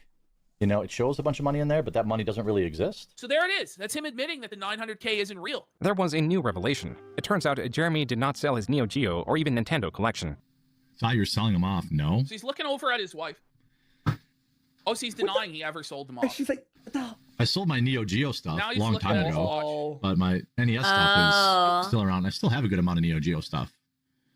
This is a fucking lie. You can only really... Jeremy on 2 occasions claimed that he sold his Neo Geo collection. Once in this tweet to focus on his Nintendo collection, and again when he was pleading to his audience to assist him with the purchase of an $80,000 K-Cup machine. Jeremy in the stream also touched on him promoting his videos, claiming he was spending around $20,000 a month, a large difference from the presumed $80,000. He arrived at the $20,000 figure because he doesn't find it strange to reinvest 20% of his earnings back into his channel, alluding to now earning $100,000 a month. Lastly, he clarifies that he has $20,000 to throw away each month. If I didn't have 20 to 30 grand a month to advertise my own videos, 30. do you think I would be doing it? With this revelation, Jeremy's fundraising for events like Amfest seemed even less necessary than before. Regardless, Jeremy in March claimed he is now wealthy. Isn't Jeremy rich? Why'd be concerned about finances? Machine that gives you a monster. I'm not rich. Only the rich can own a shipping container, according to fat retards from Canada. Yeah, if only fat retards from Canada were actual people. On Rumble, I've never paid for bots. I don't give a fuck. I have a contract with Rumble that does not care about my minimum viewership, does not care about any of that. None of that. Multi-million-dollar contract with Rumble. Multi-million. And they have never had minimum viewerships or anything like that. So, again, wait, so you aren't rich but I'm willing to risk 100K? Yep, I am. If you can prove that I've ever bought bots for my live streams, I will give you 100,000 USD or even in Bitcoin if that's what you want. Just because you're begging us to buy your charity coffee at the same time you're trying to flex your finances. I'm not begging anyone to buy my coffee. You're living in a fucking loser mindset. Do you have any idea? Like, I sell $150,000 of coffee a month, every month. You think I'm fucking poor? I'm saying I make well over $1 million. You have low vitamin B12, which every can is loaded with. Well, clear it wasn't enough apparently. Not that you should be drinking more Monster though. That's not what that means. A year just on coffee. You think I'm poor, so I'm done addressing you unless you put your money where your mouth is. That last video is where this video was meant to end, and this post by Return of the Mac and Cheese, posted March 24th, was only a footnote. Now, it is the reason this video had to be rewritten to include a new chapter. Quote, yep, I got an anonymous tip from someone who claims to know people who know of Jer IRL that Quartering's best friend is a legit wife-busting bull. I looked into it and can 100% confirm this is real, and dude and his wife swing through the Hambly house to get blackout drunk and hang out in the hot tub and use your imagination, what else? Unquote. Jeremy's friend has stated publicly on Twitter that they are friends. He is also part of the Quartering's Discord server, even given the unique role of Quartering legend. Mac and Cheese then shows Jeremy's friend's Discord ID is GrapeJelly817. There is a Reddit account with this exact same username. The problem was that this post and commentary was hidden, but a bug allowed Mac and Cheese to somehow view the hidden comments. Several comments were made on r/Midwest Hotwives, a subreddit dedicated to lewd photos and swinging, and also the Wisconsin Bull subreddit. This is specifically dedicated to seeking out a quote-unquote bull, a third party to join in intercourse with a couple, sometimes as one partner observes rather than joining in. And Jeremy's friend, with his real name on Twitter, can be seen petitioning women for sex. This all proving that Jeremy's friend is an active swinger. The rest of the post is full of clips or photos meant to convince readers that Jeremy and or his wife is involved with his friend and or his friend's wife. First of note is this clip considered to be a Freudian slip. Right? Like, he's got some STD, or clearly he's taking a part in that lifestyle. You know, in my experience, I've never taken part in this lifestyle, but I know I have friends who have, and then obviously I've covered people who have, you know, swingers. Instead of cucking, now they call it hot wifing, which is literally just letting your wife bone other dudes. Yeah. This post also includes Jeremy's belief that Nick Ricada, a different controversial creator receiving oral sex from a woman who is not his wife on stream, is not a quote-unquote own, Jeremy's previously leaked search of Reddit for screen pies, the specific type of pornography that appeared on his Twitter timeline when he streamed, a time that Jeremy allegedly posted cuck porn to his Twitter, a fantasy he explained while showcasing an interview with Gina Carano, where he is a loyal friend who sits on the sidelines while Gina would be sleeping with various other individuals before gravitating to Jeremy inviting his friend and his friend's wife over to join him in his hot tub, while also commenting on his friend's wife's big old boobs boobs, various other mentions of Jeremy's friend's wife visiting his house sometimes to clean, other mentions of Jeremy acting inappropriately towards women who are not his wife, and finally is this part of Mac and Cheese's closing statement. Quote, obviously nothing here is stone cold proof, but perhaps there is something to the long-term speculation in this thread. Let's just focus on the objective facts. Jer is a pervert and creep. Jeremy's best friend is a bull and swinger. Redacted appears to be wealthy and owns a $1.25 million 6-bedroom, 5-bath home, according to public record, yet his wife goes to Quartering's house alone to quote-unquote clean regularly. Jeremy makes comments about his friend's wife's fat tits and how bad wants her in his hot tub while drunk on stream. Jeremy has cuckold and cuckold-adjacent fetishes, which he publicly exposed. Jeremy openly talks about having sex with women who are not his wife or simps for women and spends massive amounts of money on them with seemingly no fear of being exposed, despite having many enemies online and admitting his family and friends follow his online presence. Until recently, Jer and his wife were admitted atheists, and Jer's very obvious hedonistic lifestyle of constant drug and alcohol addictions was tolerated. Unquote. This post has received even more likes and rewards than even the first post on this thread. It is possibly even the most awarded post on Jeremy's thread. As such, the Kino Casino Is that what happens when you're an atheist? dedicated 5 hours of their 7-hour stream into covering this post and Jeremy in detail, not censoring Jeremy's friend's face or name and promoting the belief that Jeremy is unfaithful to his wife, while also periodically mentioning that this is speculation and their opinion. Jeremy Hambley is a cock! Jeremy Hambley is a cuckold confirmed! His best friend Adam is a fucking bull that comes over to his house every fucking week and is plowing his wife! It turns out that Sky Roan was a vanilla gorilla all along! Over the coming days, the coverage of Mac and Cheese's post was reaching Jeremy and bringing even more interest towards him and his shortcomings. Mac and Cheese and the casino were celebrating with a victory lap. Jeremy was none too pleased with what was going on, nor with the Kino Casino. PPP or Andy Worski, either one of you guys are welcome on my show anytime. Anytime. They would rather insinuate that my wife of 15 years is having an affair with somebody else and put that shit out on the internet like it's a fact based on nothing than on nothing. You know, I've reached out to both of them, and guess what? Neither one of them have replied. I wonder why that is. On March 30th, Jeremy tweeted to address the ongoing drama, denying that he has an open marriage, and while he's fine with people making fun of him, he claims the harassment has people mailing things to his house and making his wife feel unsafe. Mac and Cheese was twisting the knife, noting how March was Jeremy's worst month ever, yet it has 18 million views. However, this is explained by Jeremy's strategy of uploading YouTube Shorts, short-form videos that get hundreds of thousands of views yet pay very little. His regular videos this month amounted to around 7.5 million views. Jeremy's channel, at least for his regular content, is declining steeply. To make matters worse for Jeremy and those around him, a detailed dox of Jeremy's friend was posted on QB Forums, alongside a separate post detailing Jeremy's friend's criminal history that includes domestic abuse. On April 3rd, Jeremy again tweeted at the Kino Casino, requesting to have a debate/conversation. He also posted the messages he sent to PPP, and the considerably lengthier and far more numerous messages sent to Worski, likely because of their history covering similar topics in 2018. He'd even petitioned Noel to host the possible debate. Noel responded by clarifying that PPP is after Jeremy's financial information, likely circumventing the debate by mentioning how inconsistent Jeremy is with the status of his finances. Jeremy goes on to claim that he is willing to go on Caleb Hammer's Financial Audit podcast, a request previously made by the Kino Casino. On their stream, they celebrated this development, perhaps too soon. He's scared of what's being revealed about the bull. He doesn't want anyone digging any deeper into the situation with his bull, into the Nexium cult, and all of this. So he's prepared to agree to fucking anything. Like, honestly. And we could probably get a lot more out of Jeremy because we hold all the cards. We have all the leverage in this situation. I told you guys, the house always wins. Just one day later, PPP on Twitter shared a screenshot of a community strike the Kino Cathedral promo channel received, not to be confused with their main channel Kino Casino Clips. The Kino Cathedral received a strike for harassment and bullying, PPP claiming it was Jeremy who reported the video and is responsible for the strike. Jeremy on Twitter stated, quote, PPP, a random Canadian, only considered stop spreading slanderous lies about my wife, my friend, and family if I gave him 7 years worth of tax forms. Again, a random fucking nobody demanded my tax forms in order to even consider stopping harassing my family and friends. Fuck him. Unquote. Jeremy was not going forward with the Caleb Hammer podcast or any debate for that matter. Later that night, PPP posted again. Another video had been taken down, this time on the Kino Casino's main channel, for violating YouTube's policy on personally identifiable information. PPP will later confirm that it was filed by Jeremy's friend. The way the YouTube strike system works is that after a warning and 3 community guideline strikes, the channel is banned. This means that if just 2 more videos are taken down for a community guideline strike, so would the entire Kino Casino clip channel. Worski reported that Jeremy had shown the TheQuartering YouTube channel was not the source of the initial report.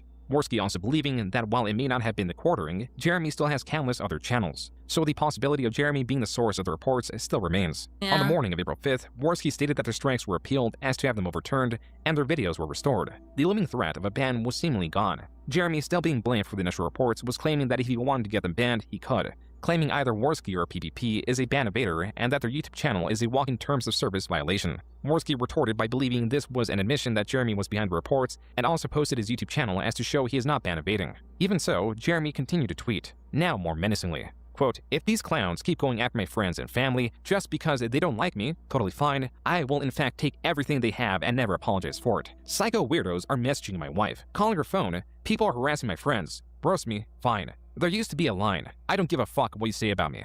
But these psychos are harassing my family, my wife, and my friends. They have no rules, and starting today, neither do I. You guys have— Remember when he said he had no real friends?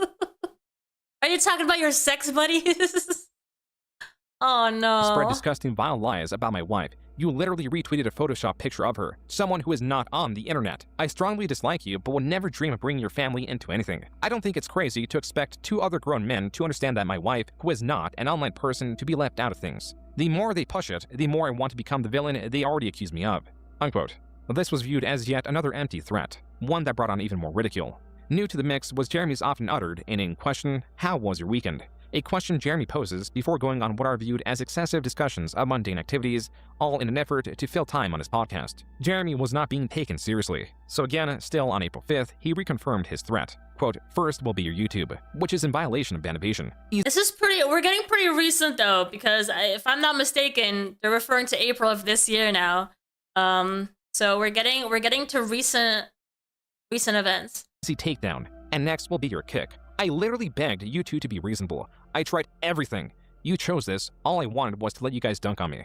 Unquote. PPP responded by stating that Jeremy is shameless, has no power anywhere, and is a cuckold. Jeremy then reached out to Null again as a medium to relay a message. He is demanding that the Kino Casino take down their videos attacking his marriage or he will bury them, and that he can burn it all down with his 5 years guaranteed salary at Rumble. In this screenshot, Jeremy claims he has a non-racial slur YouTube representative, and all it will take is one phone call. The medium of communication would become exceedingly important in the coming days. As for Jeremy's threats, PPP posted this message and refused Jeremy's offer, calling it a mafia-don extortion tactic.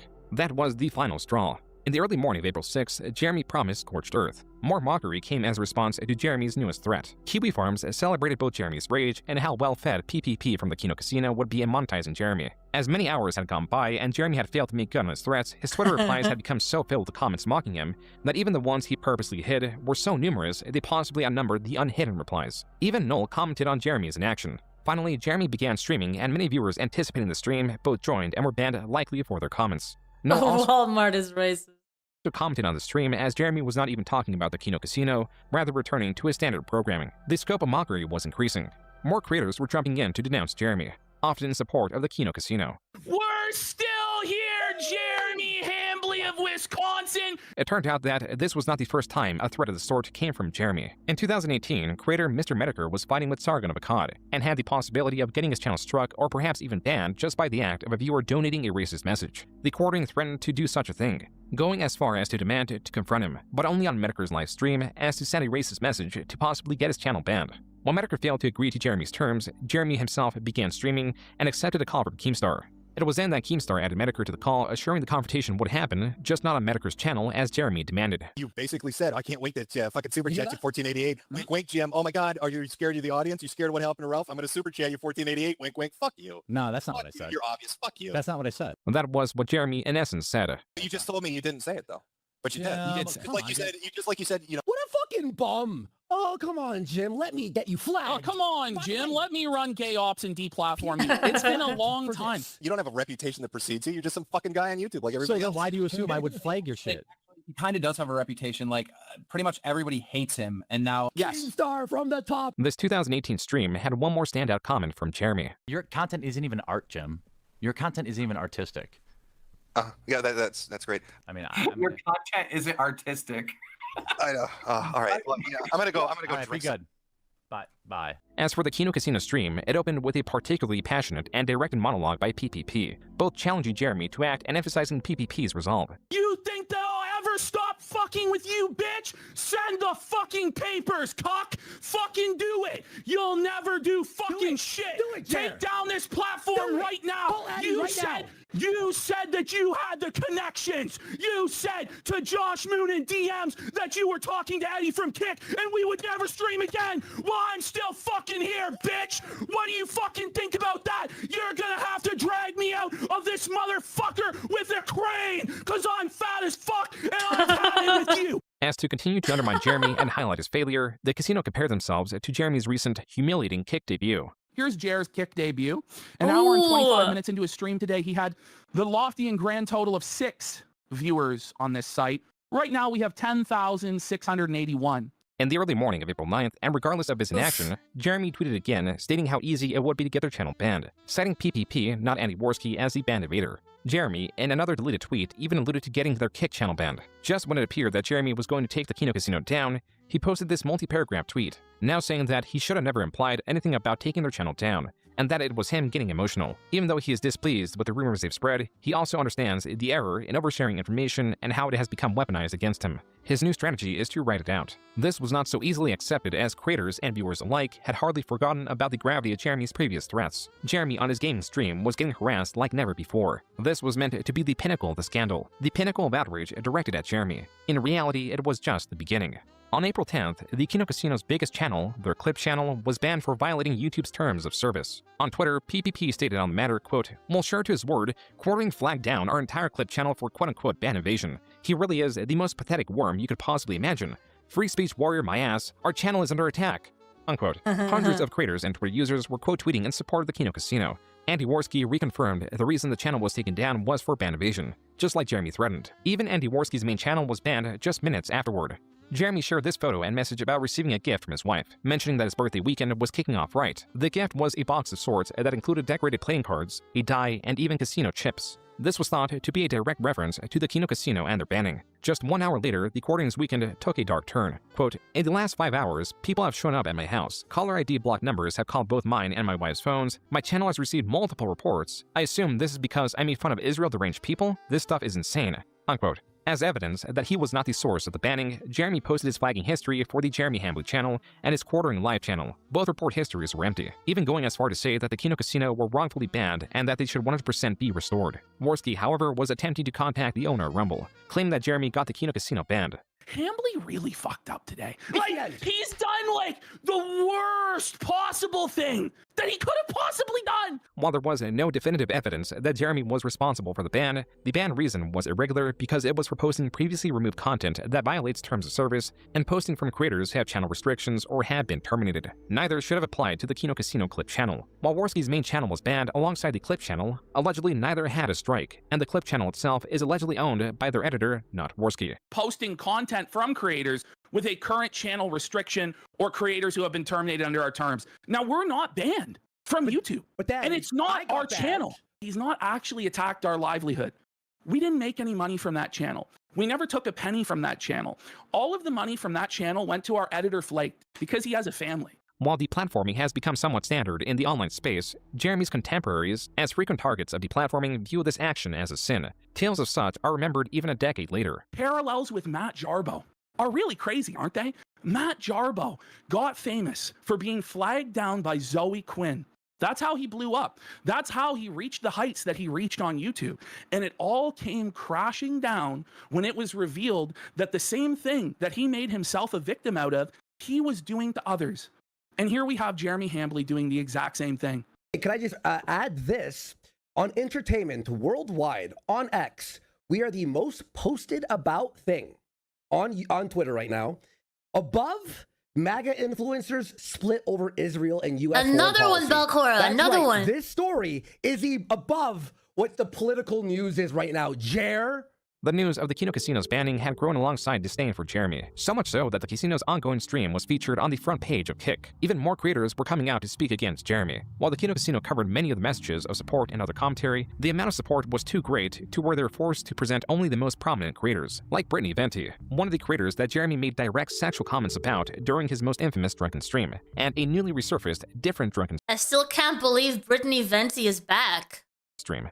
Let me tell you this She about didn't show Venti. as much I as the host do either. I would give everything I had to have babies with that girl. Venti, after the clips resurfaced of Jeremy being a creep, a pervert, talking about how he would give up everything that he has in this world, including his wife, his mansion, his YouTube channels. Ah, Jeremy, I don't want your hand babies. Just for a chance to impregnate Brittany Venti, okay? And also clips of him directly being drunk and creepy with her on live stream. She said that she was going to go scorched earth, that she was going to do a stream on Jeremy Hambley exposing him. Well, Jer didn't want this to happen because he's desperate to control the narrative, and that's how we end up where we end up now. So he starts DMing her saying he's acting a little female coded lately. No doubt, buddy. No doubt, buddy. To add to Jeremy's comments, it was now being alleged that he attempted to cheat with a porn star. Why the fuck does she have this? Well, Ralph and her have now come out to say that Jeremy tried to cheat on his wife with Scarlett Hampton. By the way, Scarlett is based in the Milwaukee area, not very far from Jer's home, in his home state. Jeremy in a stream played the video game Crimson Desert while noticeably becoming more intoxicated and more belligerent at everything that was coming out. The Kino Casino made sure to cover it. Hey, maiden, May I be of assistance? Yeah, can I put a baby in your belly? Oh, buddy! This is nothing yet, by the way. Watch Is she holding out for a hero? Gonna force a cream pie in her. There we go. There it is! He's holding the cream pie meme, folks! Her Jew bull cuck husband left her here for me. No panic diarrheas. Sorry, you'll have to spend your Thursday night somewhere else. The Walmart janitor asked if he's having panic diarrhea. Oh no. Jeremy was being brigaded by detractors so fiercely that even several newly promoted chat moderators could not keep up with the constant stream of detractors. This was just on YouTube, as Jeremy was multi-streaming on Kick as well, where his chat ran rampant, until he was notified of it and set it to subscriber chat only. After he did so, not a single chat message could be seen, implying his Kick chat was entirely made up of detractors. Opposition against Jeremy was innumerable, and support for Jeremy came down to a handful of creators like Melanie Mack, who released a video this day. She refutes the accusation that Jeremy has ever made her uncomfortable, and the accusations that she is constrained to the podcast due to her finances. She also believes that the hate towards Jeremy is manufactured as a topic of the week, and also believes this is Satan's doing, as Jeremy has recently come to Christ. I'm truly convinced that it's because that at the root of it, it's because he came to Christ. Melanie's video was not well received to the point that she turned the comments off. Jeremy took a similar strategy on his Twitter, only allowing what appears to be accounts he follows the ability to reply to his posts. His YouTube channel remained uncensored, now brimming with references to the Kino Casino and Bulls. And then the following day, on April 12th, there were two major developments. First, a different channel known as Illicit Clips that hosted a video of Noel discussing TheQuartering's recent scandal was hit with a community guideline strike under harassment and cyberbullying. As for the second development, a discovery was made. Just 2 days prior, during Jeremy's stream, he pasted a link to Gmail as a way to access it. Briefly, below the address bar were various different links to emails that Jeremy had received. 2 of these email headers read, YouTube support and thanks for your report to YouTube. As this was under the NTQ headquarters Gmail, an email tied to various accounts, including his Unsleep Media account formerly known as MTG headquarters, this was taken as strong evidence that Jeremy was the source of the reports. It did not help that he had failed to show the report history for Unsleep Media. Jeremy, not even an hour later, refuted this, claiming that at least one of the emails were related to his Unsleep Media account being demonetized. Jeremy's statement was not so easily believed, as the email lacked the header, meaning it could not be cross-referenced to the link seen in the clip. It also mentions nothing about a report being received, as the subject of the email was an appeal. 2 far different, distinct types of emails from YouTube support. When asked why he hasn't shown the report history for Unsleep Media, Jeremy responded only by calling the person asking the question desperate. And when asked about why the subject of the email was not tied to the previously seen address bar suggestions, Jeremy outright ignored the question. As another piece of evidence against Jeremy, this creator claims to have reported their own channel with a separate channel they own. What they found is the subject of the email they received is word for word what appeared in Jeremy's address bar suggestion. Additionally, a stream from a Dude, he's been exposed so many times with doing exactly the same thing. Dude, you gotta be more careful. smaller creator covering the situation was taken down. Jeremy's email scandal, along with many other developments, would be covered in the Kino Casino's 11-hour April 13th stream. It opens with a newer theory that TheQuartering was able to get the Kino Casino banned not through email, but through a phone call. TheQuartering made a phone call. He has a contact at YouTube that's high up behind the scenes. God only knows how the fuck he got this contact. But it's a complete cloak and dagger conspiracy with this fellow. Yeah. It's so insidious the way that this was done. It was done 30 minutes. Yeah, show me the receipts. I remember that. I remember that. We saw that earlier in this video. Of business hours in California. The reason it was done like that is so that nobody could contact their YouTube rep until Monday. So we weren't even able to contact our own YouTube representative until noon today Eastern time to begin the process of reversing this. In his DMs with Josh Moon, he says he doesn't even have to flag. He says, I'm not going to flag. All I have to do is make one phone call. That's what he says. The Kino Casino claims to now have influential creators, such as H3H3, reaching out to YouTube on their behalf. And not only did the Kino Casino claim other large creators backed up their phone call theory, creator Yellow Flash publicly stated it was the case. Just for your own peace of mind, I pinged one of our guys last night about the quartering drama. His estimation based on the back end is that the casino was taken down from a personal request, you see, exactly like Hambly said it would go down in the DMs with Josh, because all the user reports were deemed nonsense by the automated system all week, except a privacy claim that also failed to hold up to manual review. He's on the security side, but did say this is almost certainly an off-platform point of contact. Call, text, email. Jeremy refuted this theory. His dismissal of it was hardly satisfactory. This crazy theory, you mean what you told us yourself, Jeremy? What we showed earlier in this presentation, when you told Josh Moon that all you had to do was make one phone call to take our channel down? This crazy theory from some unknown source. You mean you? The unknown source is literally your own DMs and your own words. Kino Casino then shifted to covering a long history of Jeremy's hypocrisy involving harassment and how demanding he was for others to show proof of harassment when now he himself was failing to do such a thing.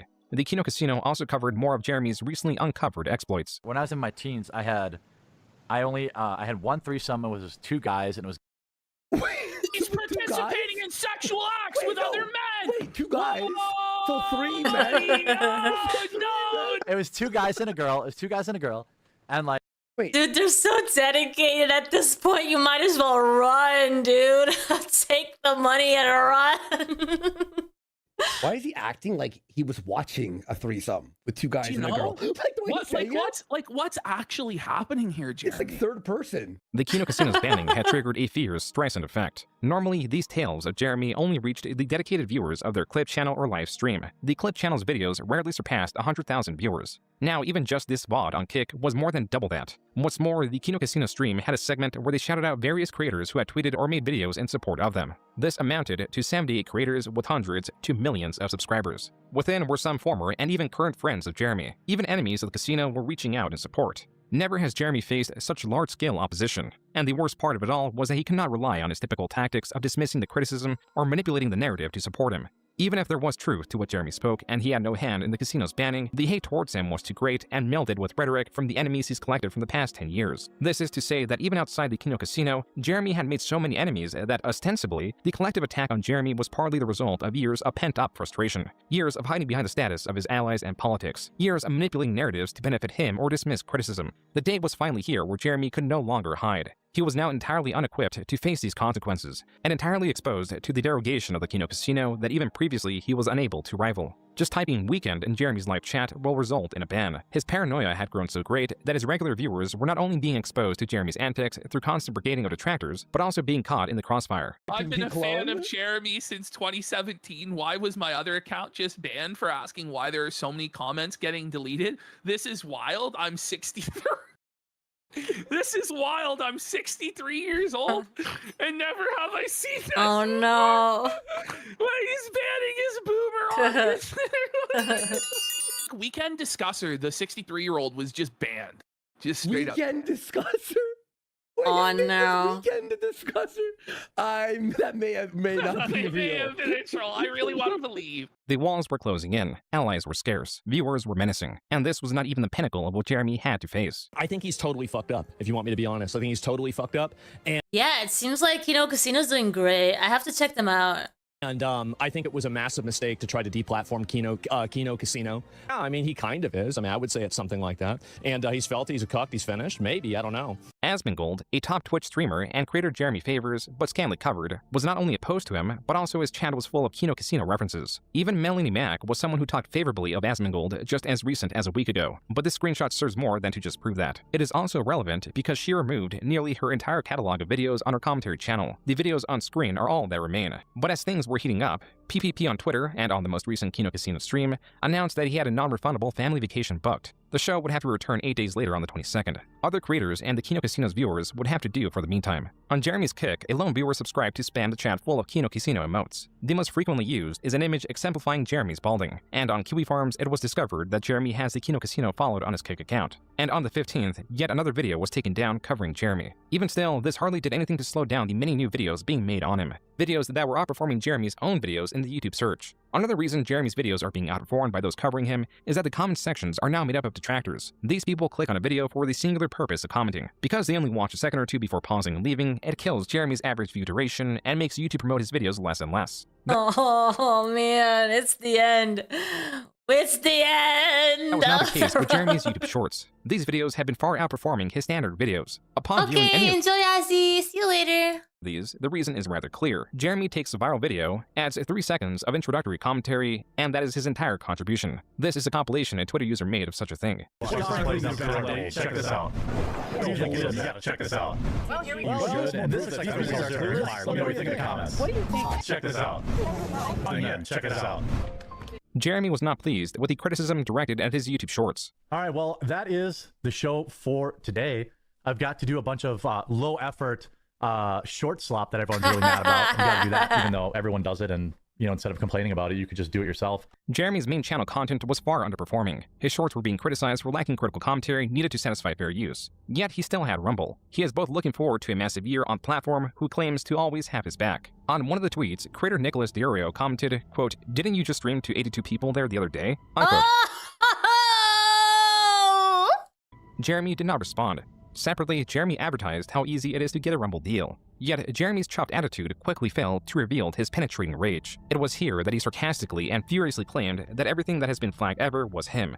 He also doubled down on not taking a break on account of the harassment of his staff. This led into yet another, presumably drunken tirade. Another sign of Jeremy being undone, as he had claimed to have quit alcohol cold turkey just a few days prior. Perhaps this was the reason Jeremy was lashing out even more heavily. On April 17th, Chris Pavlovsky stated that no creator has a 5-year deal with Rumble or even close to it. Jeremy's 5-year $1 million contract with Rumble was a sham.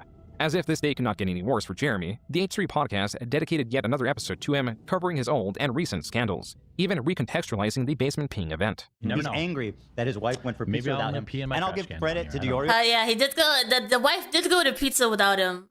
For this, and it makes a lot of sense. He was like, I wonder if that's code for fooling around with other people. H3H3 even commended PPP for his dedication, deeming him to be one of, if not the most dedicated, passionate, and entertaining troll. Jeremy had set everyone against him, but he appeared unrelenting when on the 18th, yet another video was taken down. This time it was a video by Luther Morgan, the author that wrote a book on lolcows that Jeremy unwittingly promoted. Luther in his removed video reinforces the notion that Jeremy does not roast his coffee. In a separate event, and even though Jeremy had made it a point that his wife is not at all in the public space, he posted this image of his wife. This image is sourced from Jeremy's lengthy YouTube community post. In said post, he denies the cuck allegations, states they've been doxxed, and have people showing up to his house, etc. While Jeremy's claims could be true, he has failed to show evidence of these happenings. Furthermore, he's using the exact same strategy to deflect criticism from him that he used in 2020 when H3H3 made their content court on him. Though the Kino Casino and the return of the mac and cheese allegations are far more offensive, Jeremy has invited speculation on his marriage, not just from various clips of him talking about his wife, such as in the basement peeing clip. He has also made countless sexual comments towards various women, live with little remorse. It is an undeniable fact that Jeremy is a persistent sexual harasser who frequently expresses interest in other women. And it is also possible that Jeremy, in continuing to post images of his wife, is inviting even more harassment. Yeah, you are, dude. You are. You so are. Internet sees him as the target, and the more he discusses the harassment those close to him are receiving without evidence, the more it appears he is using them as a shield, which makes those against him even more aggressive. Even the comments on this post are asking for receipts or any evidence, such as a Ring doorbell recording. This tweet also expresses some of these grievances. Quote, "Stop looking at it, sharing, and commenting about the photo of my wife that TheQuartering, posted publicly on an account with 2 million subscribers. She's a private person who is terrified over harassment of what I post online. I just want you to leave my wife alone." That's so true. Alone, unquote. With each post, just leave my wife alone.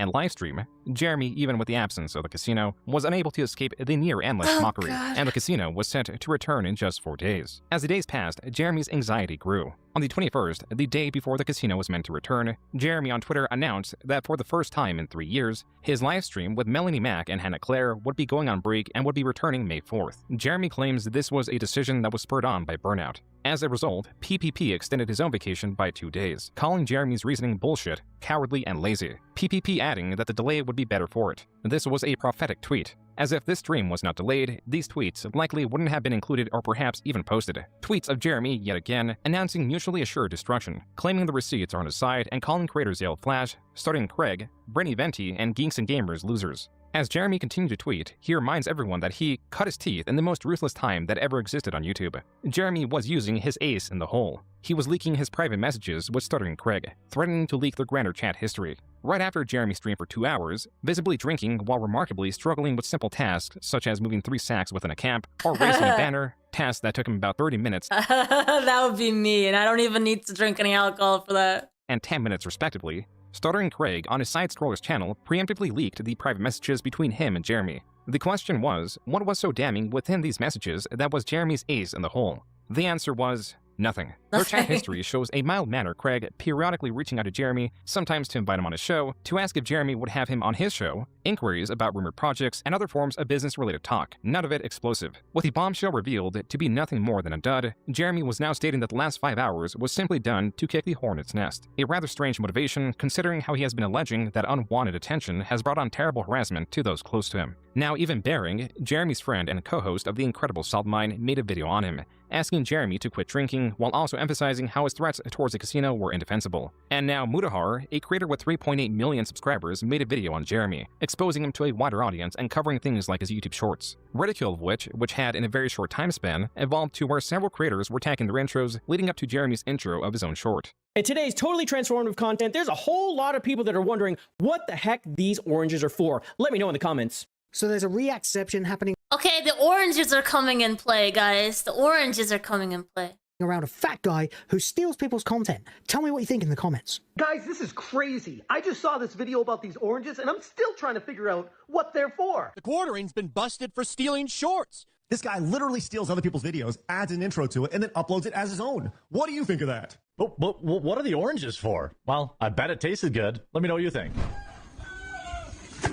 What are the oranges for? Presumably, their acidity is meant to tenderize the meat. The point is, Jeremy will not answer this question because it is an inane comment that hardly does anything to transform the video. But it provided Jeremy's detractor base with yet another quotable line. This is why orange emojis, or the mention of oranges, can be seen spread across Jeremy's content. H3H3 was one of the creators jumping on this recent shorts trend. How drunk do you have to be to do this? Check this out. Here's some milk. And we got, oh boy, we got a thick girl right there, boys. Rawr. Oh, here's another one. If I did see a girl in a chainmail bikini, you know we would have got her on camera. This is in Bristol, Wisconsin. Ooh, her cup overflowed. She's a little bit old, but she overflowed. MILF, yeah. She's keeping it tight. You know she DTF. She got. Yeah, maybe they're real oranges were the friends we made along the way. The clip H3 sourced was once sourced from a recently uncovered livestream of Jeremy at a Renaissance fair, and that clip was only the tip of the iceberg. User Reardon Steele uploaded several choice clips on the QB Farms. I know, I'm gonna put some babies in some bellies here, huh? Oh my god! Like, hey, baby. There's a couple hundred people watching right now. You want me to put a baby in your belly? Can you point me to the brothel? I would never know where such a thing is, my lord, I'm afraid. Well, as I'm a very happily married man. Gotcha. I'll keep walking. On the night of the 24th, this and more was uncovered on the Keno Casino's highly anticipated return show. Had he just let us continue doing what we were doing, he probably would have been fine. But instead, he pissed off the entire fucking internet. Well, what I mean by the entire internet, I really mean the entire internet. Among the updates to the casino moving to Rumble and the belief that the clip channel, while still being appealed, is gone forever, the casino showed many clips from Jeremy's Renaissance Fair stream. This one in particular stands out. This is one of the saddest clips I've ever seen. Disgusting. It's such a telling clip where he says not only he doesn't love his wife, he doesn't even care about his wife. It's weird, but I don't really connect with people in real life. Like even my wife, I don't really care. Even his wife, he doesn't even care. It's fucked up. It's probably not normal. It's not normal. But I crave companionship of. What? You're married. You crave companionship. Listen to what he says. But I crave companionship of anonymous people online. I feel like so often I just leave it all behind and go get like a 2-bedroom apartment. Really? He wants to leave it all behind. It's not sad. Don't be sad. It's not sad. It is really sad. It's one of the saddest clips I've ever seen. Oh no. The casino would go on to show many more comments Jeremy has made expressing his interest in other women. Among the videos showcased was Luther Morgan's second video covering Jeremy, provoked by the takedown of his first video. The second one goes into even more depth, not only on the mysteriousness behind Jeremy's undeclared roasters, but also the various infractions involving the coffee's packaging. I wasted 40 of my own dollars to get coffee brand coffee. Luther Morgan, in his video, explained how Jeremy, with his coffee brand coffee, is breaking Amazon's rules, not following FDA labeling guides, and breaking FDA code by not labeling the manufacturer or distributor, the flavor additives, the expiration date, nor the added caffeine content on any of the bags Luther purchased. As another blow to Jeremy's business, it was found that the trademark for coffee brand coffee was abandoned. And with that, the last of Jeremy's hope to escape his endless grind narrows, just as was with the Publica, Exclusively Games, Game Finder, RCNightmare.com, and many more failed or failing projects. Jeremy, in the past 2 decades, has left a trail of failure, as failure is an unceasing force that leads him. Such is the fate of a man with no talent, no principles, and no ambition. The only driving force Jeremy has is to earn money,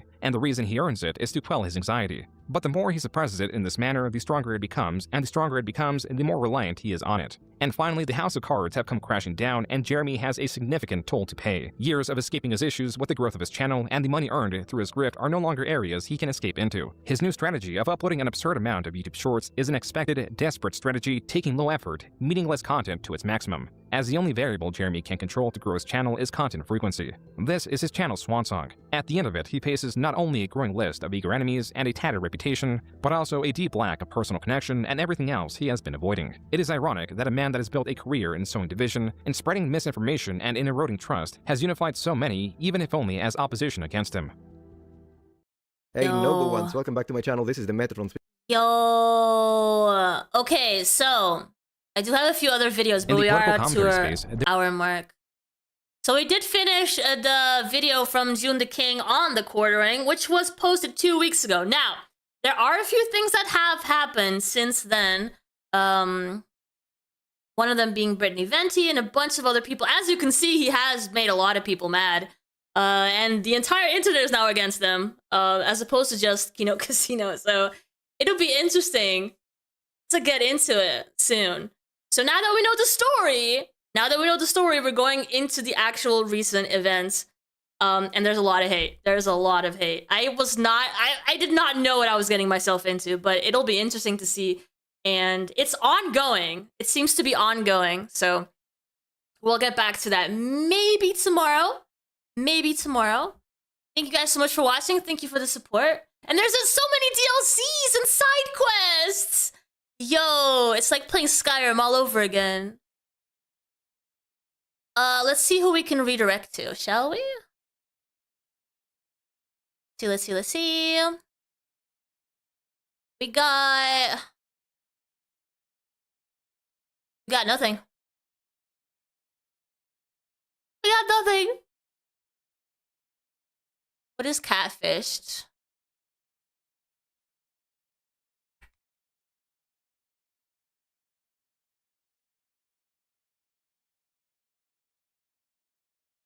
Doing a stream? Raw Phil? Is that a channel?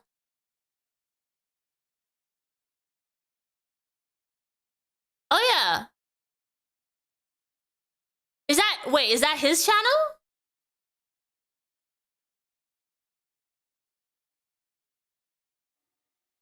Yeah, we should have a scale cam, but you gotta trust me. Thank you, Critical, for the £5. I appreciate it. Thank you. We will be doing an event soon, which will it will be like a donathon situation. So we're going to hopefully do a lot of streams, and that's when we can talk about a bunch of other people as well. We can start the DSP journey and all that stuff. It's a distractor stream. Okay, makes sense. Let's go say hi to that channel then. I'm gonna subscribe. Does it show up right away? Let me see.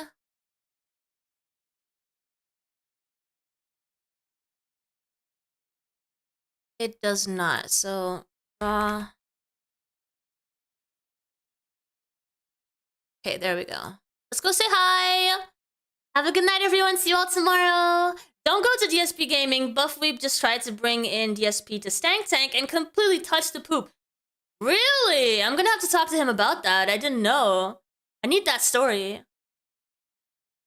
Also, speaking of One Buff Weeb, he has been evading the Catboy stream, but he did tell me all the stuff wasn't being delivered, so, you know, I'm gonna keep on it, and you betcha that there will be a Catboy stream soon. You just have to wait for the stuff to be delivered. He met a real cow. Oh, Lord, okay. I'm gonna find out more about that. For now, I'll see you guys later. Have a good night, and thank you for being here. Bye, everyone. Bye.